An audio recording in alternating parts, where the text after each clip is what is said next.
Y ya estamos por aquí, una semanita más con todos ustedes, en la edición número 36 de Factoría TV. Hola Presen, ¿cómo ha ido esa semana? Que ya teníamos ganas de volver por aquí con todos nuestros seguidores. Pues rápida, pero han pasado muchas cosas, ¿eh? Entre ellas que llegó la primavera, o sea que ya hemos cambiado hasta de estación en esta semana que hemos pasado. Muy bien y con muchas ganas de estar aquí, de compartir. Muy bien. Bueno, como siempre empezamos con una pequeña reflexión, un webinar, un lo que sea, ya no sé ni cómo decirle, para hablar de liderazgo transversal, vamos a llamarlo así, centrado en las personas y preguntándonos con 5 preguntas para saber o para avanzar en nuestro liderazgo centrado siempre en las personas.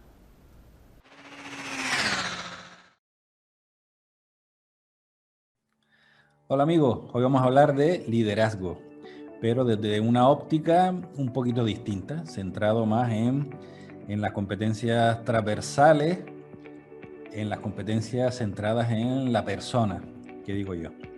Bueno, el punto de partida es que tenemos que considerar a las personas que ejercen un liderazgo como personas que impulsan, que promueven y que gestionan los cambios dentro de sus equipos, la evolución de sus equipos. Lo primero que desde mi punto de vista te deberías preguntar si quieres trabajar, si quieres profundizar, si quieres avanzar y mejorar en tu liderazgo desde el punto de vista humano, vamos a llamarlo así, liderazgo transversal, sería cuál es el impacto que tú quieres generar, ¿no? ¿Cuál es el legado que tú quieres dejar? Vamos a llamarlo así. Cuando tú ya no estés con ese equipo, o cambies por lo que sea, o en fin, o qué es lo que te gustaría que las personas que estuvieran contigo recordaran de ti, ¿no? Eso es un poco el tema, ¿no? ¿Qué te gustaría a ti dejar de ahí de herencia?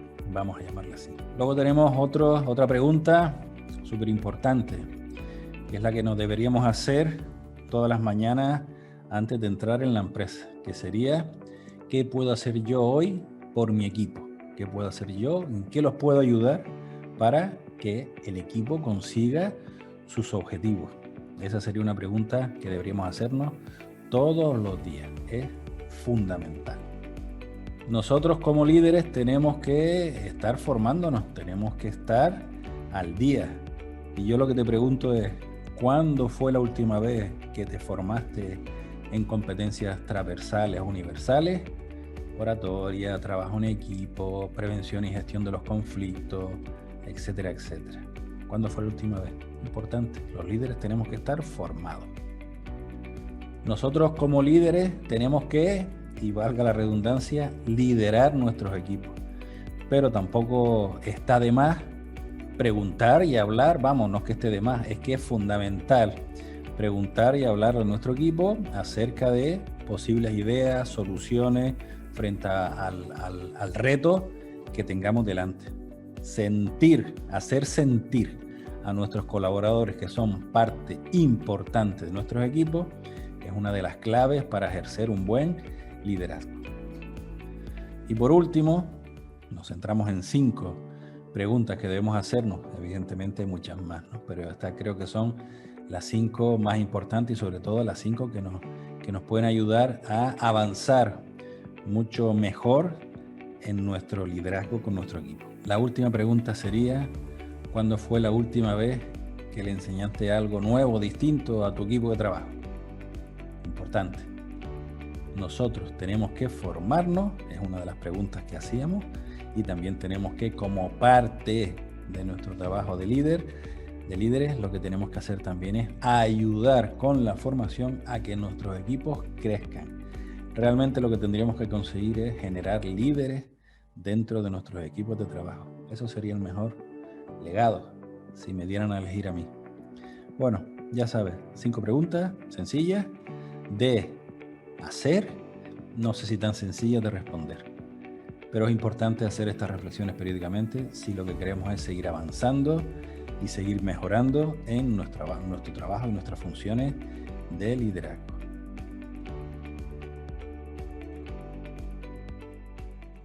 Ya sabes, hazte periódicamente estas preguntas y seguro que en la reflexión obtendrás ideas y sobre todo puntos de medición y de partida para seguir avanzando en tu liderazgo con tu equipo. Y entramos ya en noticias, información, Presi, ¿qué nos tienes preparado para hoy? Bueno, pues vamos a comenzar en esta ocasión con una referencia a la Consejería de Agricultura, Ganadería y Pesca del Gobierno de Canarias, que ha incrementado en 571.000 euros los créditos asignados a las subvenciones destinadas a la reconstrucción del potencial de producción agrícola dañado por los vientos acaecidos en las islas de La Gomera, La Palma, Gran Canaria y Tenerife en febrero de 2020. Lo único que nos faltó el año pasado fue ese temporal, así como por los incendios acaecidos en los municipios de Santa Úrsula y de la aldea San Nicolás. Esta modificación que establece pues ayudas por un importe de un total de 1,5 millones, permitiendo así atender a todas las solicitudes que cumplen con los requisitos con un porcentaje de subvención del 100% de las actuaciones auxiliables. Estas subvenciones convocadas tienen por objeto las inversiones realizadas por agricultores, agrupaciones de productores y entidades públicas para la recuperación del potencial de producción y de terrenos agrícolas dañados por los temporales de viento acaecidos, como decíamos el año pasado, en dichas islas. Se publicó recientemente en el tablón de anuncios de la Consejería la resolución de la Viceconsejería por la que se conceden provisionalmente las subvenciones convocadas. Y de la Consejería de Agricultura nos vamos al programa de asesoramiento y formación para mujeres emprendedoras del ámbito rural, Desafío Mujer Rural.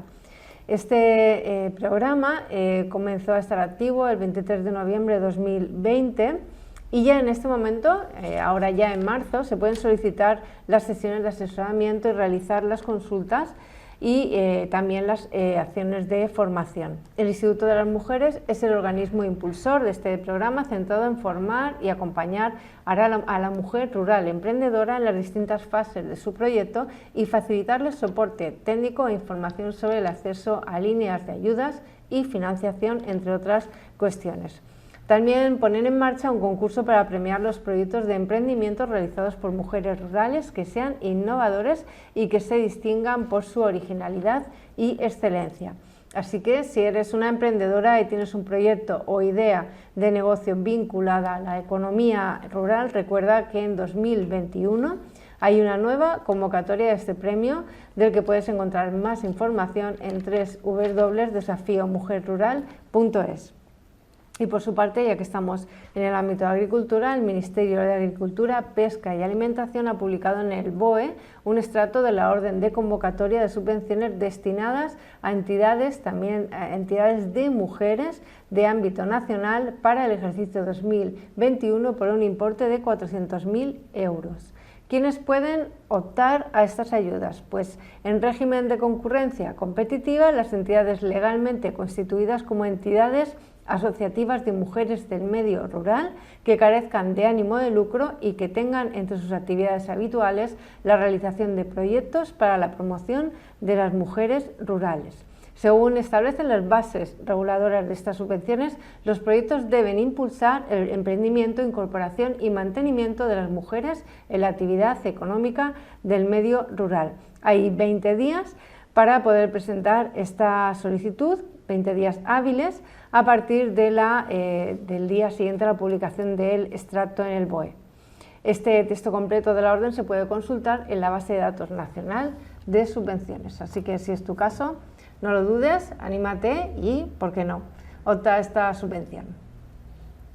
Ya estamos. Ya estamos. Aquí siempre tenemos la casa por la ventana, siempre trayendo ayudas, subvenciones y miles y cuando no millones de euros, ¿verdad? Pues sí, está genial, la verdad. Muy bien. Y ahora hablaremos con Alicia Herrera.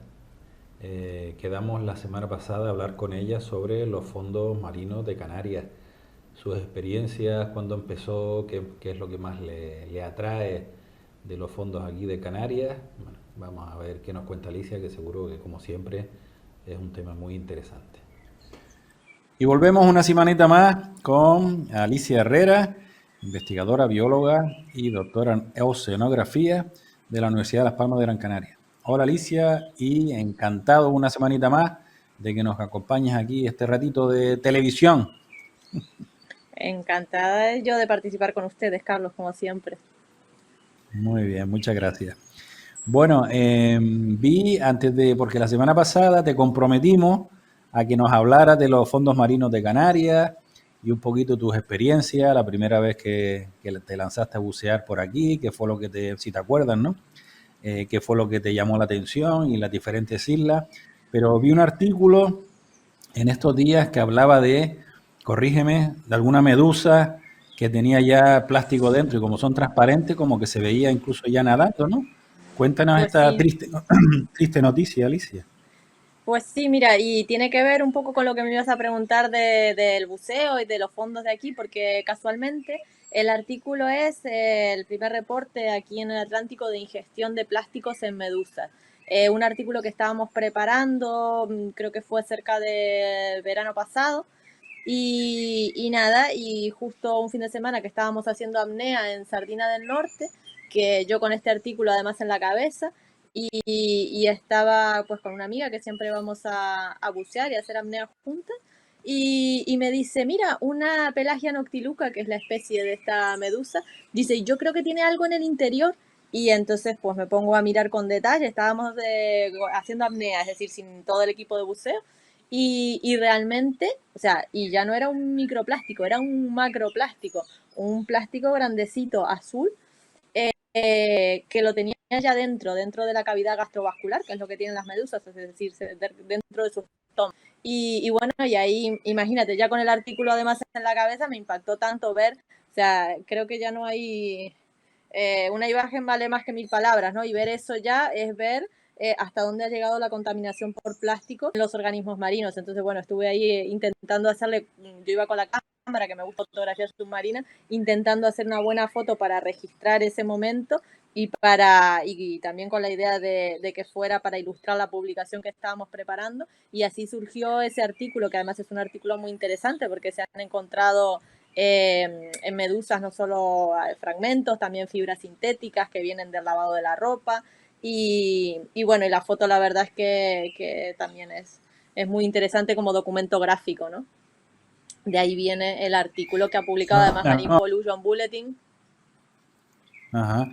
Digo que es una pena, ¿no, Alicia? Al final, tanta contaminación, tanto daño que estamos haciendo al medio ambiente, ¿no? La verdad es que es una pena. Y Es una así, pena. Todo lo que literalmente. hemos estudiado, hemos encontrado plástico en el interior hasta ahora. Todos los organismos que hemos realizado estudios aquí en Canarias, que en otras oportunidades te he contado, ¿no? Que hemos estudiado, por ejemplo, en peces y hemos encontrado plástico en el interior. Hemos estudiado, bueno, pues las medusas, las pelagias noctilucas que llegan siempre con bueno, las arribazones que llegan y que coinciden además con la llegada de plástico, porque es el mismo mecanismo que las traen, ¿no? Las pelagias noctilucas, las carabelas portuguesas, que hace poquito también hubo una arribazón, Sí.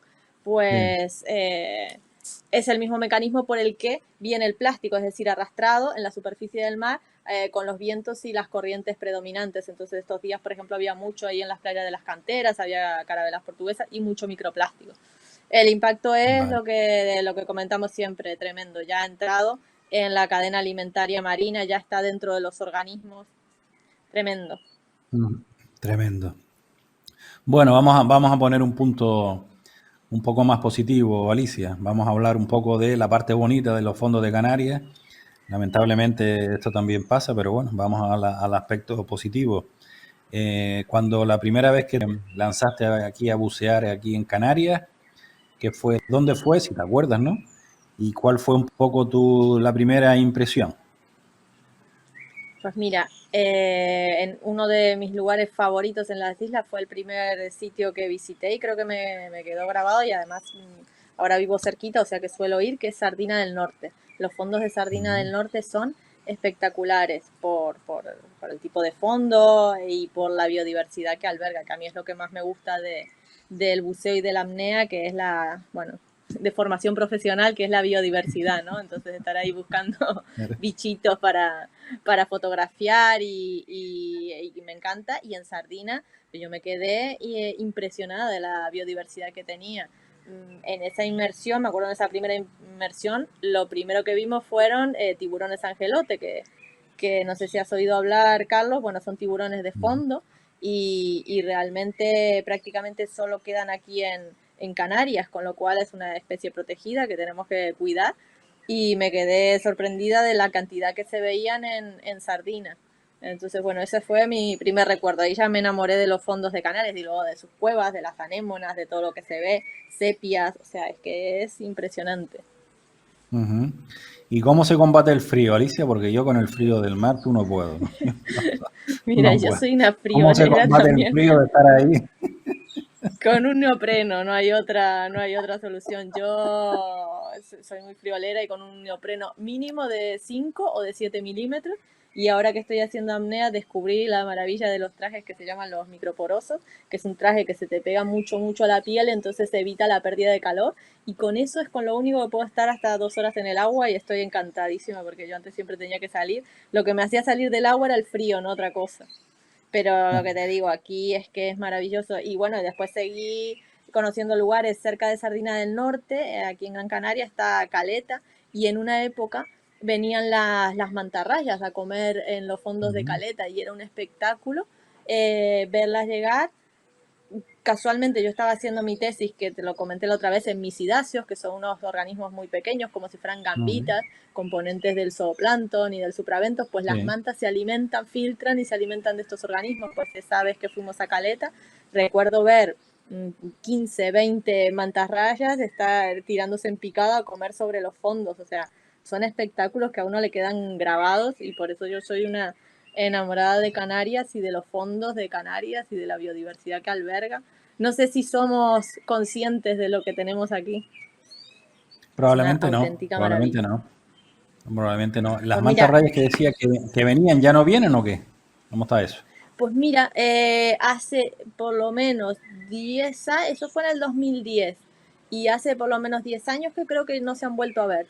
Que es sería interesante estudiar por qué no han vuelto, si es por la falta de alimento, aunque sigue habiendo misidáceos. A mí es un tema que me gustaría investigar, pero no se han vuelto a ver. Y estamos todos los que buceamos por ahí, por el norte, siempre preguntando a ver si se han vuelto a ver las mantas en Caleta, pero de momento no aparecieron. Eso fue en Ujú. 2010.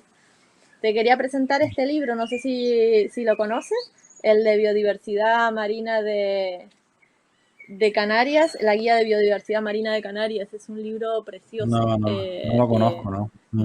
de oceanográfica, editado por Ujú. varios compañeros de la Facultad de Ciencias del Mar, entre ellos está Fernando Espino, Arturo Boira, Cristina Fernández y Fernando Tuya, todos licenciados en la Facultad de Ciencias del Mar, y es una guía, vamos, muy, muy completa y además muy visual, con, con imágenes, fotos y dibujos de toda la biodiversidad marina, desde tortugas, aves marinas, cetáceos, peces, moluscos que albergan las islas.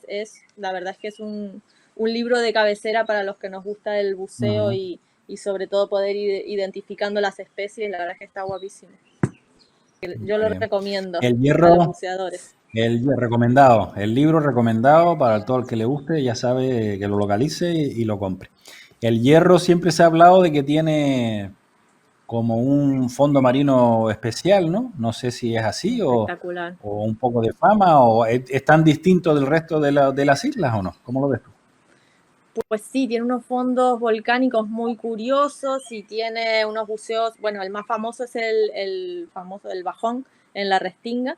Casualmente estuve este verano también buceando ahí, estuve en un curso de fotografía submarina que organizaba Carlos Minguel, un famoso fotógrafo de aquí de las islas, que también fotógrafos submarinos, las islas tiene muchos y muy buenos, los campeones del mundo, pues 3 veces campeones del mundo fue Carlos Minguel, entonces organizó justo este curso en la Restinga, o sea que tuvimos la oportunidad de bucear muchísimo ahí mientras hacíamos las prácticas y me encantó, o sea, yo había estado, pero esta vez tuve la oportunidad de hacerlo como con más calma, estuvimos una semana entera ahí y la verdad es que los fondos, el Bajón, por ejemplo, es famosa esa inmersión, porque realmente, bueno, no solo por el paisaje, digamos, submarino, que es precioso, sino porque, bueno, tiene los meros estos enormes que se acercan y parece que posan, ¿no? Porque uno está ahí con la cámara y ahí se pone el mero y estás rato ahí sacándole fotos y te vas con unas fotos espectaculares. Y luego es eso, es la biodiversidad también que tiene, la transparencia del agua, o sea, es espectacular el Hierro. Como, sí, no es la fama, sino que realmente es un lugar espectacular. Otro sitio que me encanta es Playa Chica en Lanzarote. Es que tiene inmersiones de todos los niveles. Yo ahí he visto caballitos de mar, he visto, bueno, hasta coral negro que está a 47 metros, es una inmersión profunda, pero que el coral negro no suele encontrarse en fondos de menos de 60 o 70 metros, o sea que tenerlo ahí en Playa Chica y poder bucear en coral negro también es una experiencia espectacular. Lo que te digo, Carlos, creo que no sé si la gente es consciente de la belleza que tiene Canarias, tanto en tierra como en mar, es realmente espectacular. ¿El norte y el sur de las islas es lo mismo? Entiendo que no, en el sur suele haber playas, ¿no? Por lo menos en las occidentales, y el norte suele ser más rocoso, ¿no? Más olas, más rompeolas, ¿no? Exacto, más rocoso, fondo sí, más de piedra, suele estar el mar más fuerte, pero cuando está bueno en el norte también es espectacular para poder bucear y el sur también tiene sus lugarcitos, sus escondites, el año pasado estuvimos en el sur buceando con cazones pequeñitos. Tengo alguna foto también por ahí con los cazones y también es una experiencia espectacular. Y casualmente solo lo hemos visto en esa zona, cerca de Arguineguín, y eso no lo he visto yo en otras partes, por eso cada punto de la isla tiene su lugar, su rincón, hay que recorrer todo lo que se pueda, ponerse unas gafas, además es que aquí lo bueno es que a poca profundidad con unas gafas y un tubo no es necesario tampoco tener un curso de buceo o de apnea, a veces simplemente haciendo snorkel se ven muchísimas cosas, tenemos la oportunidad de disfrutar de todo eso con unas gafas y un tubo.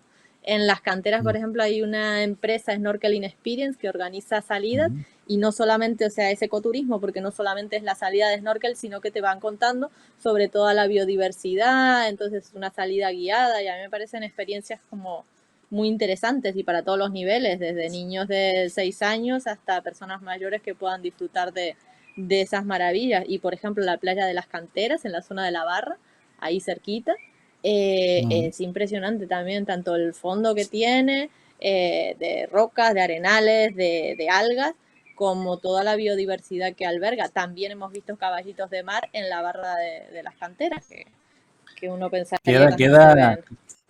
Queda flora y fauna en la Barra de las Canteras, Cristina, con toda la gente que utiliza la playa de las Canteras. Por suerte sí, y en la zona de la Barra es increíble como todavía se conserva. Por suerte ahora se han tomado medidas y ya está prohibida la pesca y hay un montón de medidas de conservación que han funcionado y que sí se ven por ejemplo tiburones angelote, lo que te comentaba, se ven caballitos de mar, hay que tener buen ojo, nudibranquios, es espectacular y bueno, además de los peces y de anémonas. No, hay muchas cosas. Por suerte todavía quedan muchas cosas en las canteras por ver. Genial. Un día te invito, terminando, Carlos, con unas gafas y un tubo y ya verás todo lo que hay y ahí un de bonito. traje, Alicia. Yo si no me pongo traje de esos gruesos me parece que es Uno complicado para mí. de 5 de 7 milímetros también. Bueno, para ir terminando, Alicia, un tema importante también, la seguridad. Es súper interesante, súper bonito, bucear, tal, pero medidas básicas de seguridad para que no haya accidentes. Las ¿Cuáles medidas serían? básicas, bueno, todos los buceadores, si vamos a bucear con botella, todos los buceadores tienen que tener su licencia y evidentemente si hemos hecho el curso tenemos clarísima todas las normas de seguridad, siempre hay que ir en pareja, cumplir con todas las normas que se nos enseñan en los cursos de buceo, es decir, que esto de ir de espontáneo y ponerse una botella y un regulador y salir a lo loco, no, porque es un deporte que tiene su riesgo, ¿verdad? Estamos en un medio que no es el nuestro, bajamos a profundidades donde todo esto puede afectar nuestra fisiología y entonces hay que conocer muy bien la fisiología del buceo y todo eso se explica en los cursos. Entonces, si no tenemos el curso, lo mejor, un centro de buceo, Por ejemplo, en Sardina está Buceo Norte, que además da cursos de buceo consciente, y o sacarnos el título o hacer un bautizo, una primera experiencia para saber si nos gusta, pero siempre acompañado de profesionales, porque es un deporte que tiene Peligroso, que mucho si riesgo. se hace mal, Sí, claro, sí,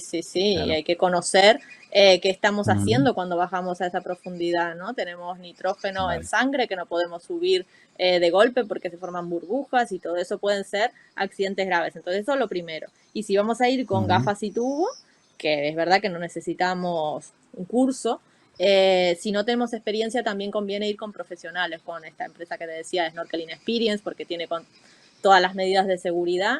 Y si tenemos experiencia y vamos a ir por nuestra cuenta, pues siempre ser prudentes, es decir, si vemos que el mar no está como para meterse, pues no arriesgarnos. Pero después, en general, Ujú. las canteras suelen ser un sitio perfecto porque la zona de Playa Chica, por ejemplo, es una bahía cerrada, el agua está muy tranquila y entonces eso es un sitio para iniciarse Ujú. ideal, con mucha vida y con unas gafas y un tubo, pues vemos de todo ya.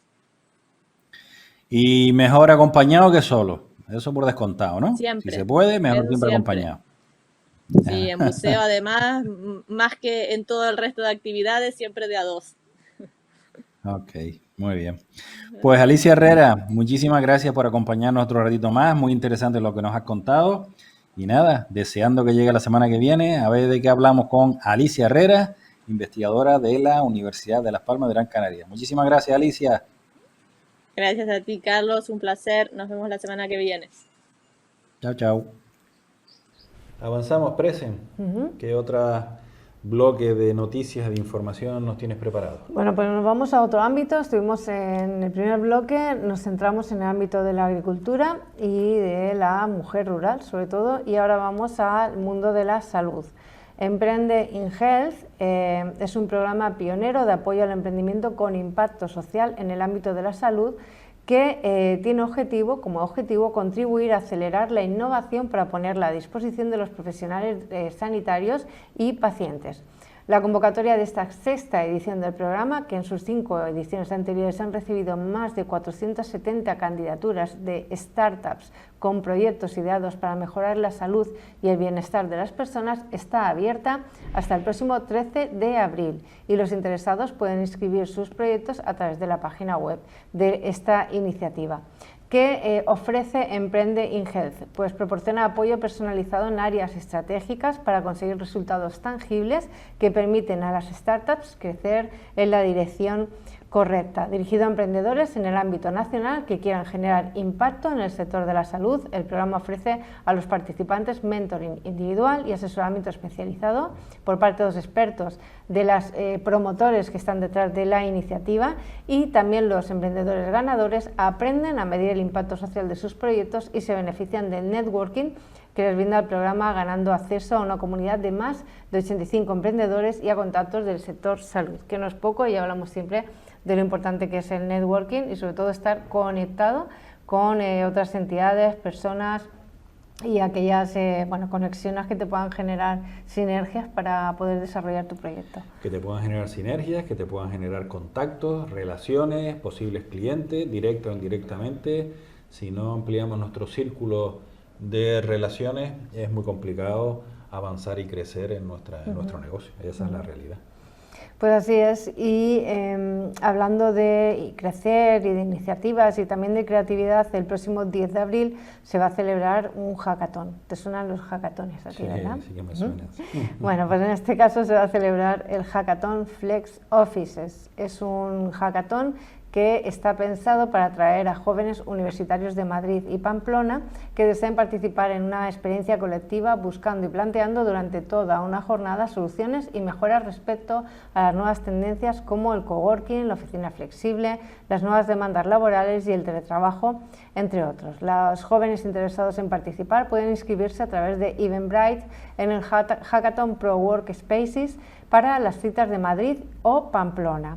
Los participantes, ¿cómo serán seleccionados? Pues por orden de inscripción, que realizará el organizador, que además gestionará los 2 grupos de 10 personas que se reunirán físicamente en cada una de las 2 localizaciones y estarán conectados por videoconferencia para poder intercambiar ideas e impresiones sobre el sector de oficinas flexibles. La inscripción es a través de, como decíamos, Eventbrite, y los enlaces a la página al evento de Hackathon Pro Workspaces Spaces, Madrid o Pamplona.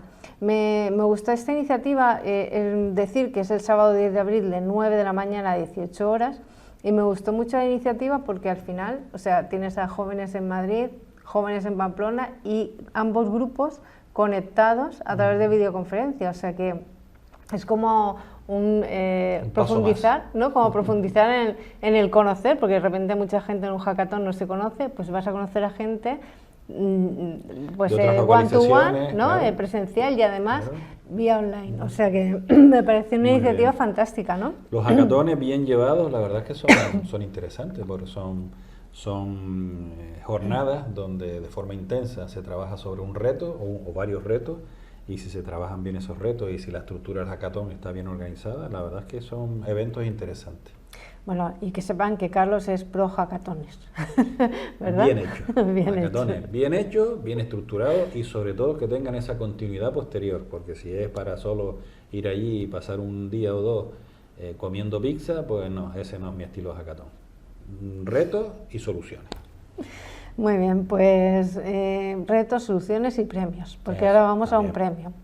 Vamos al premio Aster de SIC al mejor emprendedor. Desde el año 1982, SIC convoca anualmente los premios Aster, que son unos galardones destinados a reconocer los méritos de personas y entidades alcanzados en el ejercicio de su actividad profesional y que fomenten la integración entre formación académica y labor empresarial. Este premio Aster al mejor emprendedor reconoce los logros de las empresas que han creado sus propias empresas y de las personas que han creado sus propias empresas, y está orientado a proyectos emprendedores que cuenten con una trayectoria mínima de 3 años y de un máximo de 10. Esta es la edición número 39 de los premios Aster, y presentar una candidatura es totalmente gratuito. Solo necesitas enviar la documentación solicitada en las bases del premio a un correo electrónico que es premiosaster@esic.edu, y el plazo para recepción de candidaturas finaliza el próximo 28 de mayo de 2021. Tú también puedes formar parte de la historia de uno de los galardones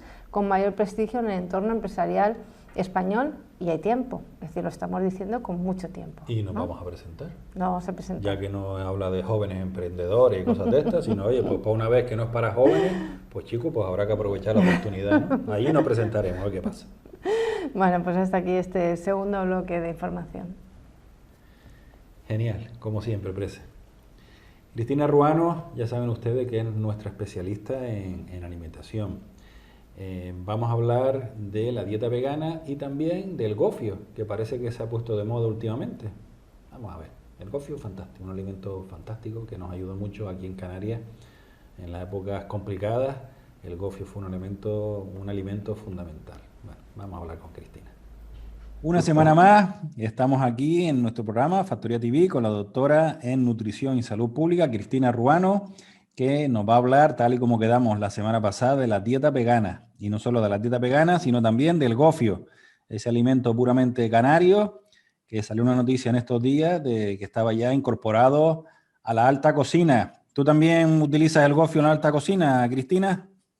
Bueno, en la alta cocina no tanto, en la cocina media. Buenas tardes. Hola, Cristina. Bueno, vamos, que el gofio es una gran noticia, que lo recupere, bueno, que esté en las élites de la cocina gourmet, y por supuesto que no lo perdamos y lo mantengamos en las cocinas diarias.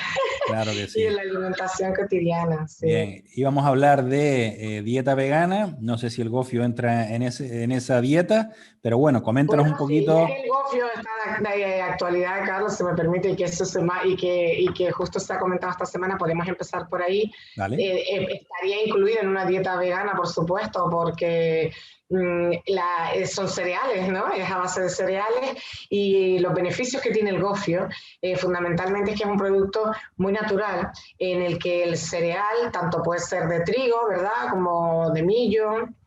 Originariamente eran más de estas variedades, ahora hay gofios, podemos encontrar gofios de un montón de cosas, de mezcla de legumbres, de cebada, con millo, con trigo, con 7 cereales, hay un montón de tipos de gofios. Si no me equivoco, hay uno en La Gomera que es el que, pero lo estoy diciendo mal, no estoy diciendo bien el nombre, pero que ha recibido un premio hace poco también por ser el mejor gofio, ¿no? Y habría que buscarlo, tenemos que buscarlo. Y entonces el gofio, las ventajas que tiene es que es el cereal tal cual, ¿no?, que se moltura y no se refina. Son cereales integrales, en cualquier caso, da igual el cereal que sea, es el cereal integral, molido, y al que se le añade sal. Y luego el gofio sin sal también, ojo con la sal que ya hablamos de ella. Entonces, ventaja, es un alimento energético, nos proporciona energía, es súper bueno, por ejemplo, en el desayuno, una leche con gofio. O a lo largo de las primeras horas del día, no tanto al final, ¿verdad?, si no vamos a tener actividad. Y después conserva la fibra, al ser integral el cereal, al no refinarlo, conserva la fibra. ¿Y qué hace la fibra? La fibra hace que los azúcares, porque al final todos los cereales, cuando se absorben, ¿no?, una vez los comemos, los digerimos y los absorbemos en forma de glucosa. El cuerpo lo que reconoce es la glucosa, ¿no?, los azúcares simples. Cuando tenemos fibra, cuando incorporamos cereales integrales con fibra, la fibra regula esta absorción de azúcares, de tal manera que la absorción de glucosa se hace de manera gradual.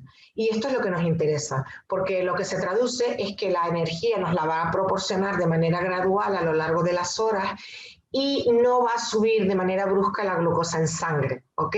Si tomamos mucho cereal refinado, mucho pan blanco, mucha harina blanca, incluso el arroz blanco, lo que hace, al no tener fibra, los azúcares entran, o la absorción es más rápida y más de golpe, con lo cual la glucosa sube más rápido en sangre y tiene que actuar el páncreas y salir la insulina a regular estos niveles, ¿no? Entonces, lo que en realidad nos interesa tomar son cereales integrales. Y el gofio es el ejemplo perfecto, además porque parte de nuestro patrimonio cultural y agroalimentario, que todas las empresas son de producción local, ¿no? Y sano, súper sano. A nivel calórico, Cristina, que se hace una crítica, ¿no? O por lo menos yo la escucho, de que lo típico, ¿no?, que si el gofio engorda, que si el gofio, entiendo que es como todo, según cantidades y en qué momento del día te lo tomes, ¿no? Pero en sí mismo, el gofio podemos decir que es un alimento, vamos a llamar, equilibrado. El gofio, al ser cereal puro y duro, los cereales lo que tienen son hidratos de carbono. También tiene algo de proteínas, pero bueno, no es más pequeño el tanto por ciento, ¿no? Entonces, su función principal es proporcionarnos energía. Por eso la gente lo dice que engorda, ¿no?, o que es calórico. Porque claro, son hidratos de carbono. Lo que nos van a servir es para proporcionarnos energía. Por eso hay que tener ojo con el momento del día, y siempre es mejor tomarlo en aquellos momentos en los que luego vayamos a necesitar esa energía, porque vamos a caminar, porque nos vamos a mover, porque vamos a seguir trabajando, por lo que sea, que no por la noche, ¿vale? Y siempre es interesante también, claro, tomar, evidentemente, si zampo mucho gofio, más del que voy a gastar, voy a acumular esa energía sobrante, ¿no? Como pero, todo, por ejemplo, ¿no? para los niños me parece maravilloso.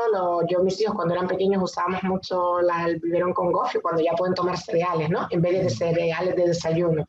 Después luego cuesta, ¿no? Los chiquillos, claro, prefieren cereales de desayuno porque están azucarados y porque tienen los dibujitos y no sé qué. Claro. Pero bueno, si uno... Y luego a mí, por ejemplo, me encanta el escaldón, ¿no?, de gofio. No sé si te gusta a ti, Carlos, pero... Sí. El escaldón de gofio, que recuerdo mi madre me lo hacía por las noches, y no sé si lo he contado alguna vez, y me acostaba, luego me pegaba 1 hora y media dando vueltas en la cama porque claro, no había forma de dormirme con eso en la barriga, tú. Era como un ladrillo, tenía como un ladrillo en la barriga, tú, no había forma. Claro, bueno. Y luego otra ventaja que tiene es que es barato, porque es que es un alimento barato, que te dura un montón el kilo, ¿no?, y que proporciona energía sana, y sobre todo la importancia de la fibra.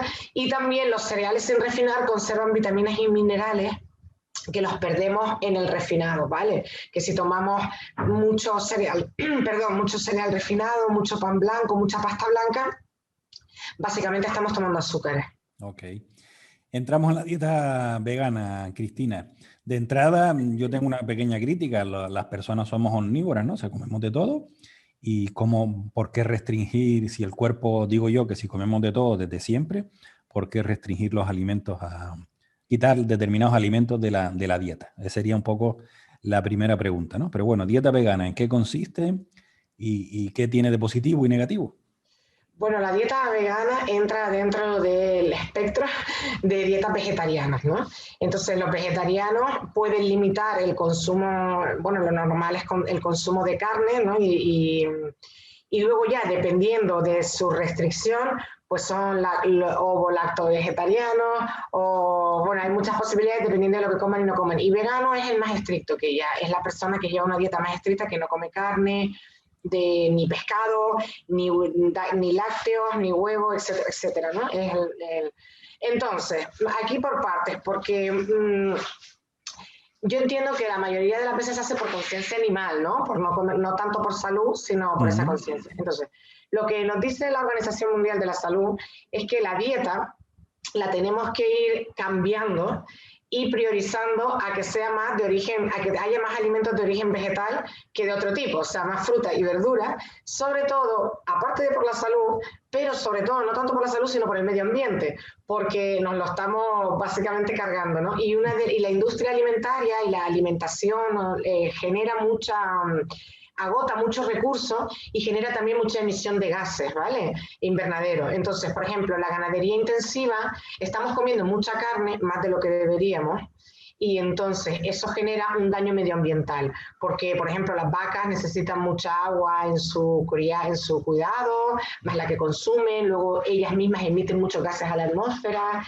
etcétera, etcétera. Y como cada vez vamos a ser más gente en el planeta, pues las proyecciones son que los recursos así no van a dar. Entonces, tú puedes optar o por salud, quiero decir, o no comer carne o comerla en menor frecuencia, no hace falta todos los días, quiero decir, ¿no? Eso ya depende. Si por conciencia personal de no querer, por conciencia animal, ¿no? De no querer sacrificar el animal o deciden llevar una dieta vegetariana, bueno, claro, cuanto más tirando a vegana, más restricciones tiene, con lo cual se pueden generar estados carenciales de ciertos nutrientes. Como por ejemplo es típico en los vegetarianos y en los veganos la carencia de vitamina B12, no ingieres la suficiente cantidad de vitamina B12 porque la principal está en la carne y la que mejor se absorbe, y esto que da lugar a problemas. La vitamina B12 es necesaria para la absorción del hierro, de la hemoglobina, y también está relacionada a su falta con deterioros cognitivos. Entonces, ¿qué hay que hacer? Y otra cosa también fundamental, que hay grandes carencias en vegetarianos y veganos, es el calcio, ¿no? Porque el calcio mejor disponible o más disponible está en los derivados lácteos. Bien, yo no quiero tomar nada de esto, puede ser una buena opción, pero entonces hay que hacerlo, lo que siempre decimos, o me asesoro con un profesional, o por supuesto que luego me asesoro yo mismo, pero lo ideal sería con un profesional, para suplementarme en estas ciertas cosas de las cuales voy a tener carencias y son importantes, como por ejemplo la vitamina B12 o el calcio, que sí que es verdad que hay en otros alimentos, en el pescado, en los huevos, en frutos secos, pero si yo voy restringiendo tanto hasta el punto del vegano, que ya no tomo ninguno de estos alimentos, pues entonces no queda otra que ser conscientes y hacer esa suplementación, porque si no, sí va a ser una dieta con carencias. Que no quiero, que no tengo que me gusta comer carne, por ejemplo, ¿no? O pescado, a mí me gusta comer mis jamoncitos y mis cositas. Entonces, ¿qué tenemos que hacer? Limitarlo, o sea, que no sea diario, ¿no? Por ejemplo, nosotros en España no tanto, pero Estados Unidos consume muchísima carne, muchísimos derivados lácteos diariamente, que no son necesarios y que generan problemas para la salud, y luego todo este problema medioambiental, ¿no? Y que se ve, ¿no? Se ve en los documentales, en las películas, en fin, la obesidad que hay en Estados Unidos, que es una barbaridad, ¿no? Entre otras cosas por la alimentación que llevan, ¿no? Bueno, lo importante es que el ser vegetariano o vegano es un tema de conciencia también, ¿no? No necesariamente está relacionado, salvo que por prescripción médica estrictamente, pero que no es un tema relacionado directamente con la salud, vamos a llamarle así. Necesitamos todos esos vitaminas y minerales que con la carne sí que la podemos cubrir, y en el caso de que limitemos drásticamente el consumo de carne, pescado y huevo, evidentemente ponerse en manos siempre de un profesional, que es lo que decimos siempre, y porque tendremos que consumir también esos complementos, esas vitaminas, esas pastillas o eso lo que sea, para poder darle al cuerpo lo que el cuerpo necesita, que no se lo estamos aportando. Claro, claro, no queda otra que suplementarse la mayoría de las veces, ¿sabes?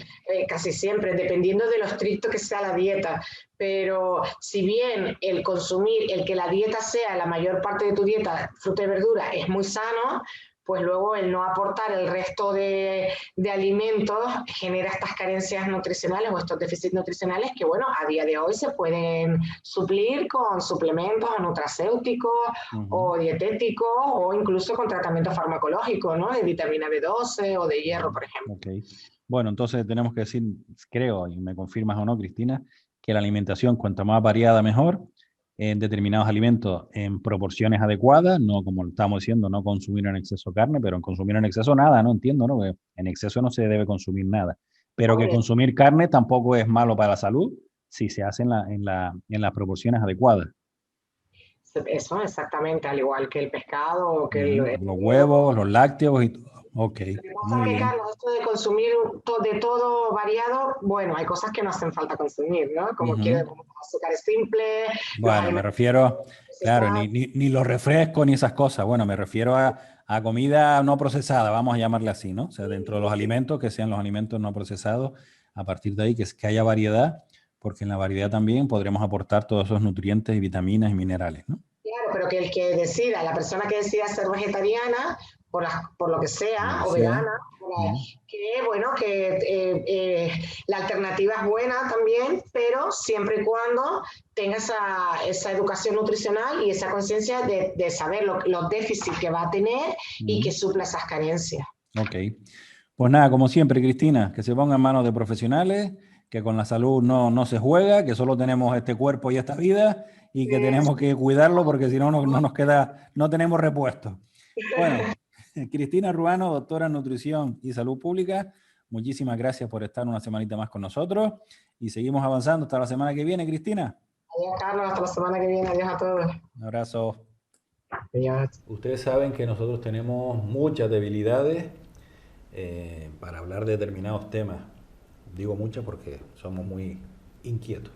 Y una de esas debilidades son las personas mayores de 45 años que por la situación que sea se han quedado sin empleo y bueno, complicado en la situación actual volver a reincorporarse a un puesto de trabajo.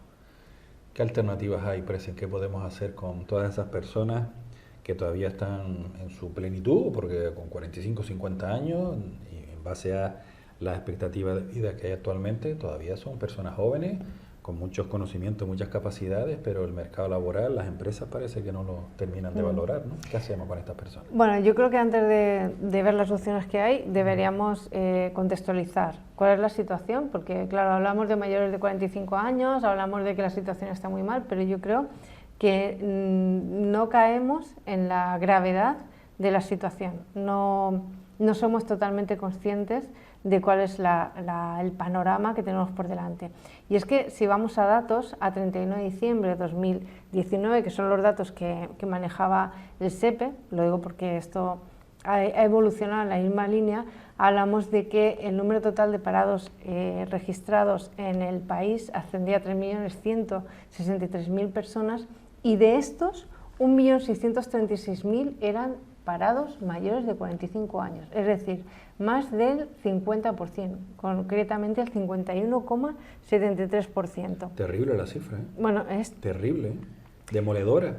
Te he dicho 2019 y ahora vamos a Canarias, pero es que los datos se pueden extrapolar. Vamos a Canarias a febrero de este año, de 2021.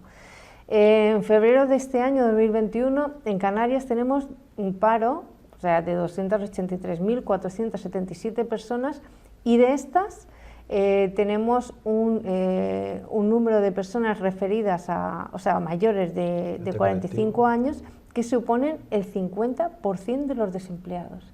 el 50%. Te dije que en el 19 estábamos hablando de un 51% a nivel nacional, pero me lo he querido traer también a nivel regional.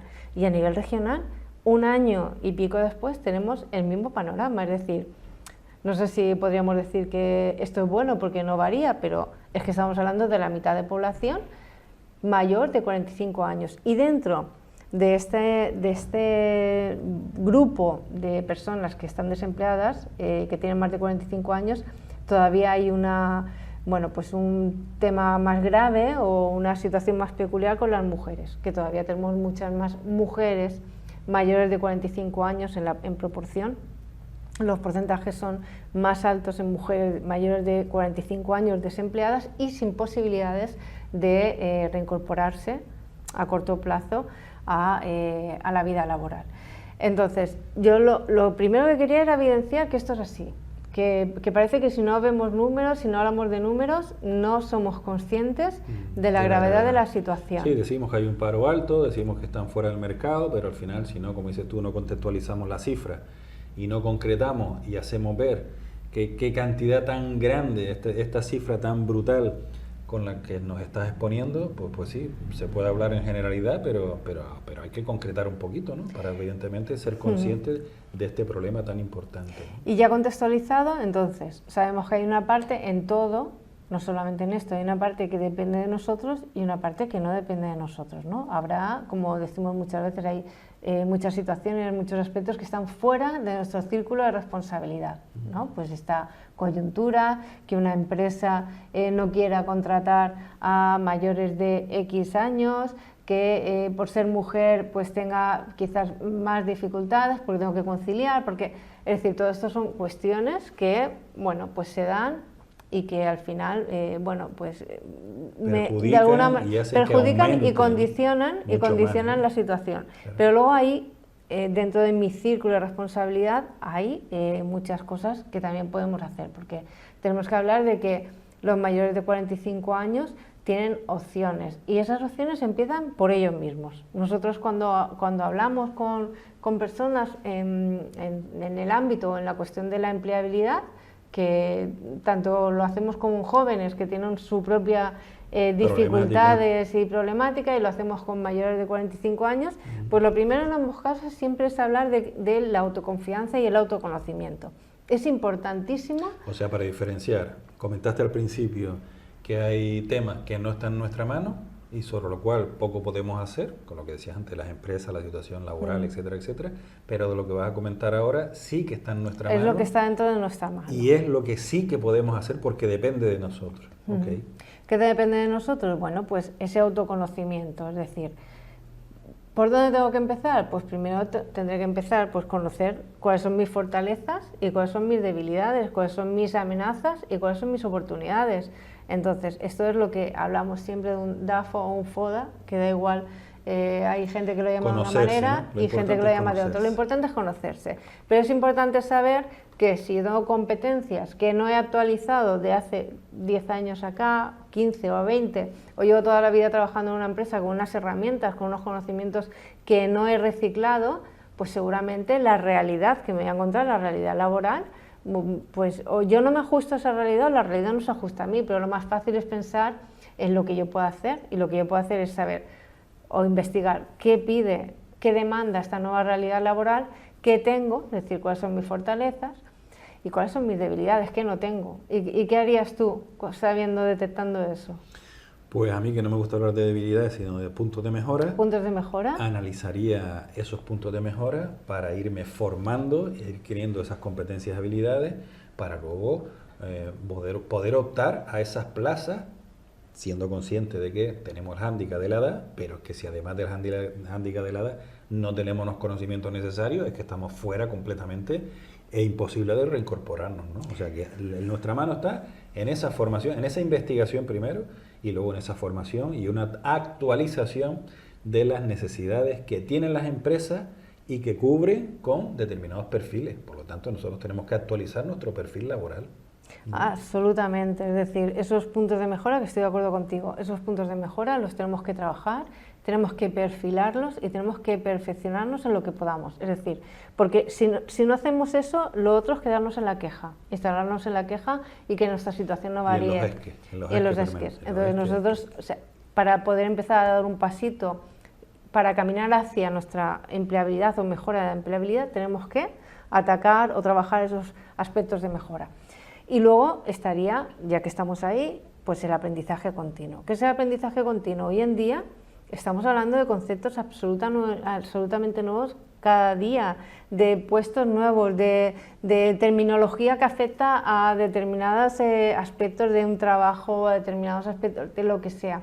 Tenemos que estar continuamente leyendo, innovándonos, informándonos, porque es que me doy cuenta que si no hacemos eso es que hasta podemos quedar fuera de una conversación rutinaria, normal y corriente que podamos tener con una persona que sí que esté actualizada y que esté al cabo de la calle de lo que se mueve en el sector, ¿verdad? Entonces, leer es aprendizaje continuo, ¿verdad?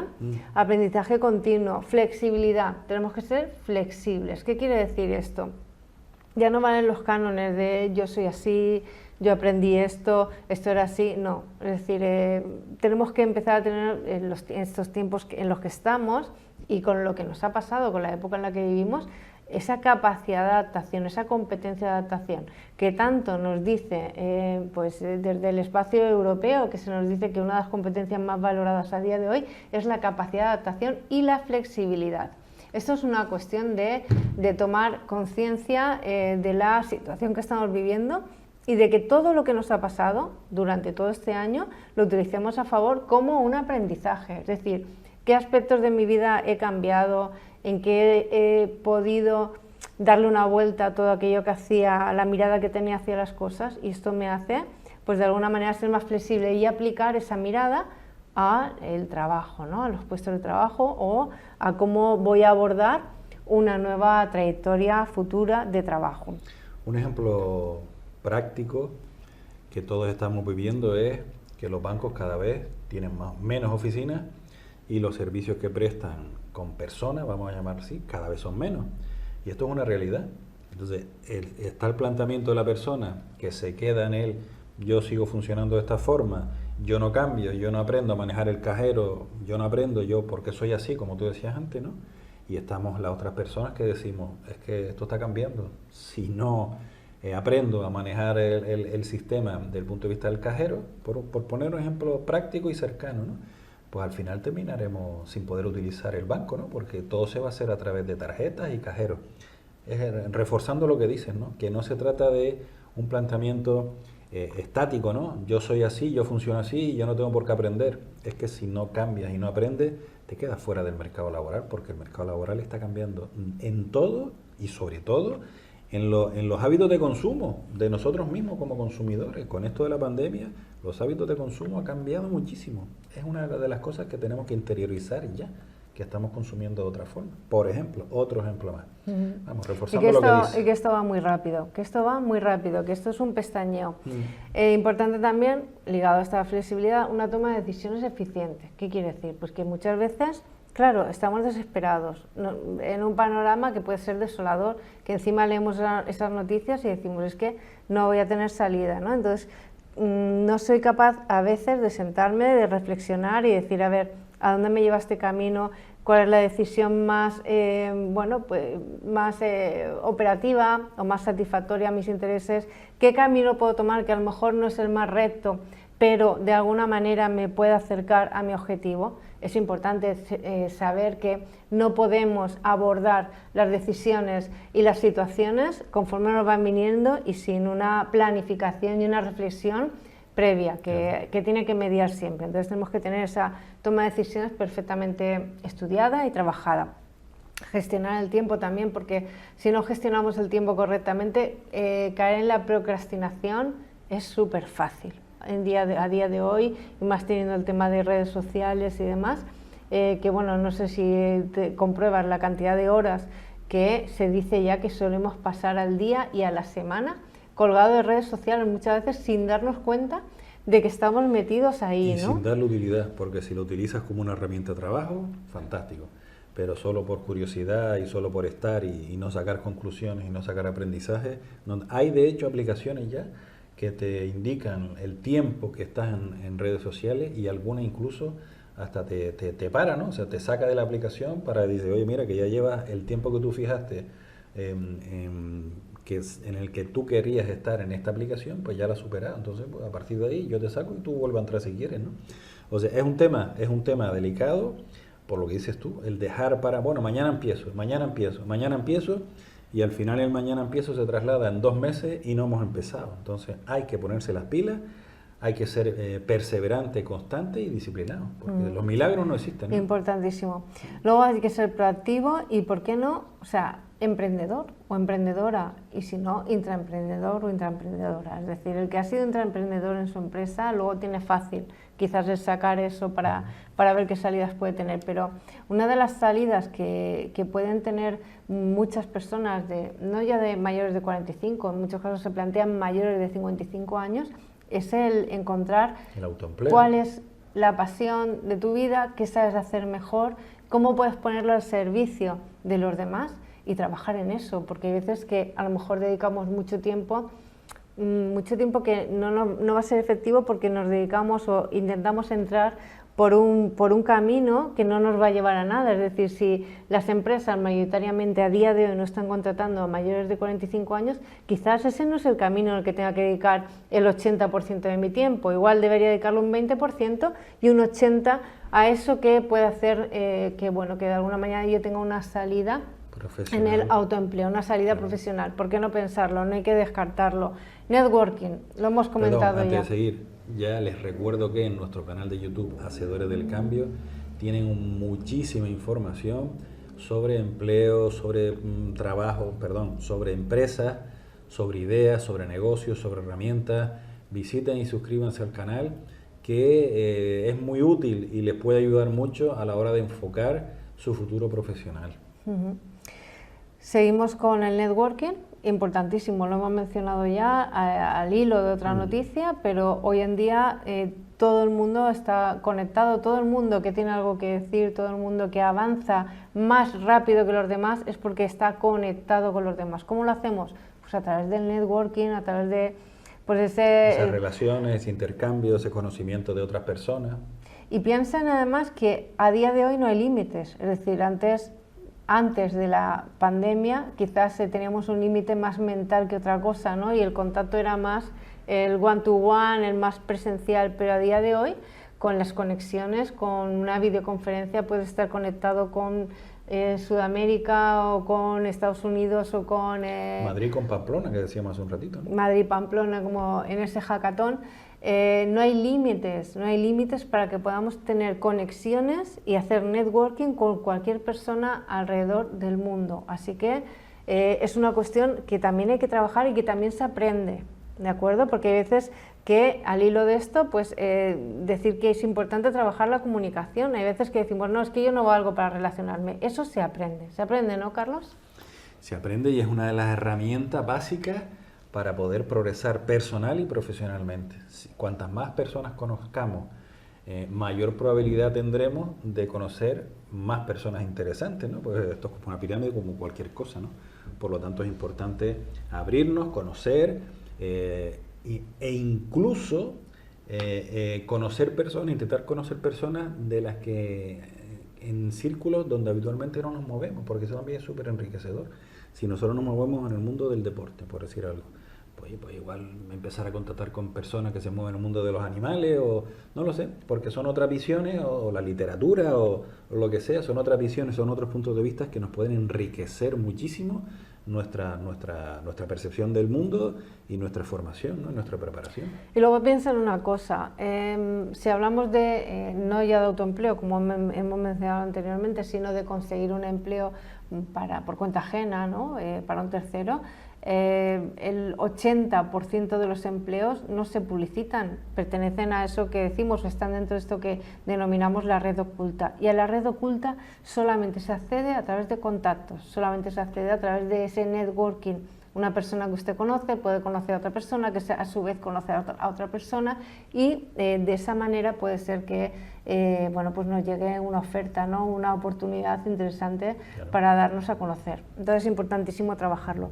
Dos últimos, competencias digitales, importantísimo. Estamos en la era de las nuevas tecnologías, no ahora, desde hace muchísimo tiempo. Cada día salen nuevas aplicaciones, cada día salen nuevos programas, nuevas utilidades de nuestros dispositivos móviles. Tenemos que estar también al cabo de la calle y tenemos que ser versátiles con todas estas tecnologías que tenemos a nuestro alcance, porque nunca se sabe de dónde nos puede venir una oportunidad laboral. Incluso formarnos en esas tecnologías, esas competencias digitales y perfeccionarnos puede ser una importante ayuda para mejorarnos. Que ya al día de hoy es raro el puesto de trabajo donde no tengas que utilizar algo de tecnología, es muy raro. Por lo tanto, pues ya no solo son ordenadores, es que son maquinarias, que igual tornos electrónicos de esto que hay que programar, o sea que tenemos que estar familiarizados con todo lo que sea la digitalización, ¿no? Porque es que si no nos quedamos fuera. Es una competencia también importantísima, ¿no? Estar acostumbrado a esta formación o esta adaptación a todo lo que sea tecnología, ¿no? Y ya por último, tenemos que también perfeccionarnos en aquello que tenga que ver con el trabajo en equipo. Muchas veces solemos estar habituados, incluso a día de hoy, por eso mismo, porque estamos con máquinas de manera continua, bueno, parece que somos la máquina y yo, ¿no? Y al final no tenemos relación y nos cuesta quizás ese contacto humano para poder trabajar, consensuar y llegar a acuerdos en el trabajo. Esa es una de las competencias que a día de hoy siguen siendo más demandadas por las empresas. Y no es el decir, es que ya te hacen una entrevista por competencias o te miden esas soft skills, ya hay aplicaciones, hay programas que miden o que evalúan las soft skills de los candidatos en los procesos de selección. Y esta es una de las soft skills que más miden, ¿no? Entonces, revise. ¿Cuál ha sido mi trayectoria? ¿He tenido oportunidad de trabajar en equipo? ¿He funcionado bien trabajando en equipo? ¿Cuáles son las carencias que tengo? ¿Cuáles son esos aspectos de mejora? Y trabaje y busque cómo formarse para poder bueno, pues ser mejor en este aspecto también. Así que, para ir cerrando este tema, importantísimo. Como conclusiones, importante conocerse, importante saber cuáles son mis fortalezas, mis aspectos de mejoras, aprender de manera continua a leer, que siempre dice Carlos, y es uno de los mejores consejos que se le puede dar a nadie, leer, pero no leer cualquier cosa, es decir, leer aquello que sea útil a mis, bueno, pues que me sirva, ¿no? a cuáles son mis objetivos. Tengo que ser flexible, tengo que tener una buena toma de decisiones, gestionar mi tiempo adecuadamente, ser proactivo, proactiva y por qué no pensar en el emprendimiento, el networking tengo que trabajarlo y si no sé lo tengo que aprender, competencias digitales y por supuesto trabajo en equipo. Estas son recetas que nos pueden poner en el camino para poder mejorar nuestra empleabilidad. Nuestra empleabilidad. Y también, llegado el caso, pues lanzarnos al maravilloso y difícil también mundo del emprendimiento. Y pasamos al tercer bloque de información, esa información súper interesante que Present nos prepara toda la semana. Pues ya vamos a ir cerrando con 3 interesantes noticias también. Hay una convocatoria que se llama Jandira Job 2021, Jandira Job 2021, que premia a las mejores tesis doctorales de la UPV/EU. Los galardones CITEC tienen como objetivo fomentar y reconocer la iniciativa emprendedora y la innovación que puede generarse a partir de la explotación de los resultados de I+D+I de los grupos de investigación universitarios generados en la ejecución de una tesis doctoral. También aquellos que puedan ser susceptibles de ser un proyecto de empresa para su comercialización y lanzamiento en el mercado. ¿Qué persiguen estos galardones? Pues persiguen detectar productos o servicios derivados de la investigación y de la tecnología universitaria que puedan dar lugar a la creación de una nueva empresa, apoyar y difundir la cultura empresarial en el colectivo universitario, aprovechar el potencial innovador de la universidad para la generación de nuevas ideas de empresa y favorecer nuevas fórmulas de acceso al mercado laboral por su importancia en la dinamización y renovación del tejido empresarial. Las inscripciones hasta el 30 de abril de 2021 en la página de esta iniciativa. Es importante porque siempre hablamos, Carlos, de la importancia que tiene el que haya una conexión universidad-sociedad, universidad-empresa y estos galardones, bueno, pues los hemos traído aquí porque me parece una buena práctica ejemplar bueno, a la que hay que darle publicidad y que debería ser replicada. Es fundamental que exista esa transferencia entre todo lo que se hace en la universidad y lo que tiene que recibir la sociedad, ¿no? Esa transferir conocimiento, investigaciones, productos nuevos, etcétera, etcétera. Eso es fundamental, que exista esa transferencia. Y en esta línea también, pero dedicado a FP, la Consejería de Educación, Universidades, Cultura y Deportes del Gobierno de Canarias ha convocado los premios de Emprendimiento, Formación Profesional, Artes Plásticas y Diseño correspondientes al curso 2020-2021. Esta propuesta está dirigida al alumnado que cursa segundo curso de algún ciclo formativo de grado superior de las familias profesionales que se imparten en centros públicos de formación profesional y de artes plásticas y diseño de Canarias. Tal y como recogen las bases de esta convocatoria, se valorará el carácter innovador y valor añadido de la idea o modelo de negocio, su viabilidad técnica, económica y financiera, la responsabilidad social y medioambiental, así como su presentación. El plazo de presentación es hasta el 23 de abril y la información relativa a esta convocatoria se puede consultar en la web de Educación a través del enlace del que nos provee gobiernodecanarias.org/educación. Y ya por último nos vamos a la Fundación CASER, que apoya soluciones para la dependencia y el emprendimiento en el medio rural. Empezamos con medio rural y acabamos con medio rural. En este caso, la Fundación CASER ha buscado un aliado que potencia la iniciativa en el mundo del emprendimiento, uniéndose a SCOCA, Organización Mundial de Referencia en este ámbito. El fin es promover el emprendimiento social en el medio rural, enfocado específicamente en mejorar la atención a las personas en situación de discapacidad o dependencia y promocionar su autonomía personal.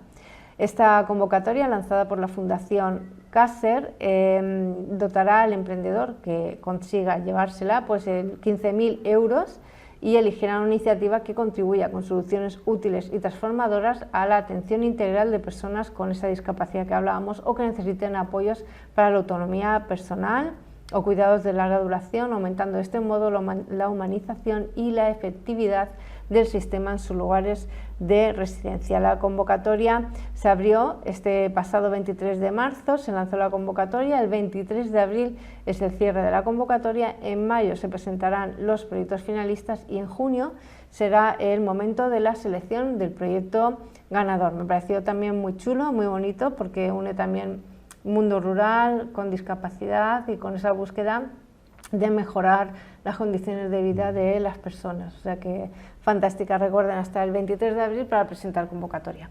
Y hasta aquí el tercer bloque de información. Genial, muchísimas gracias. Muchísimas de nada. Y entramos en la sección de Tecnoficción con Pedro Mujica. Hoy vamos a hablar de la película, Akira. Como dice, yo creía que era Akira, pero no, es Akira, lo dice así. Y bueno, pues vamos a ver de qué va esta película y qué conclusiones sacamos y si hay alguna pregunta disruptiva de las que yo suelo hacer, de ese enfoque distinto, que también darle un poquito de humor y cercanía a todo esto de la tecnología. Vamos a ver qué hablamos con Pedro Mujica.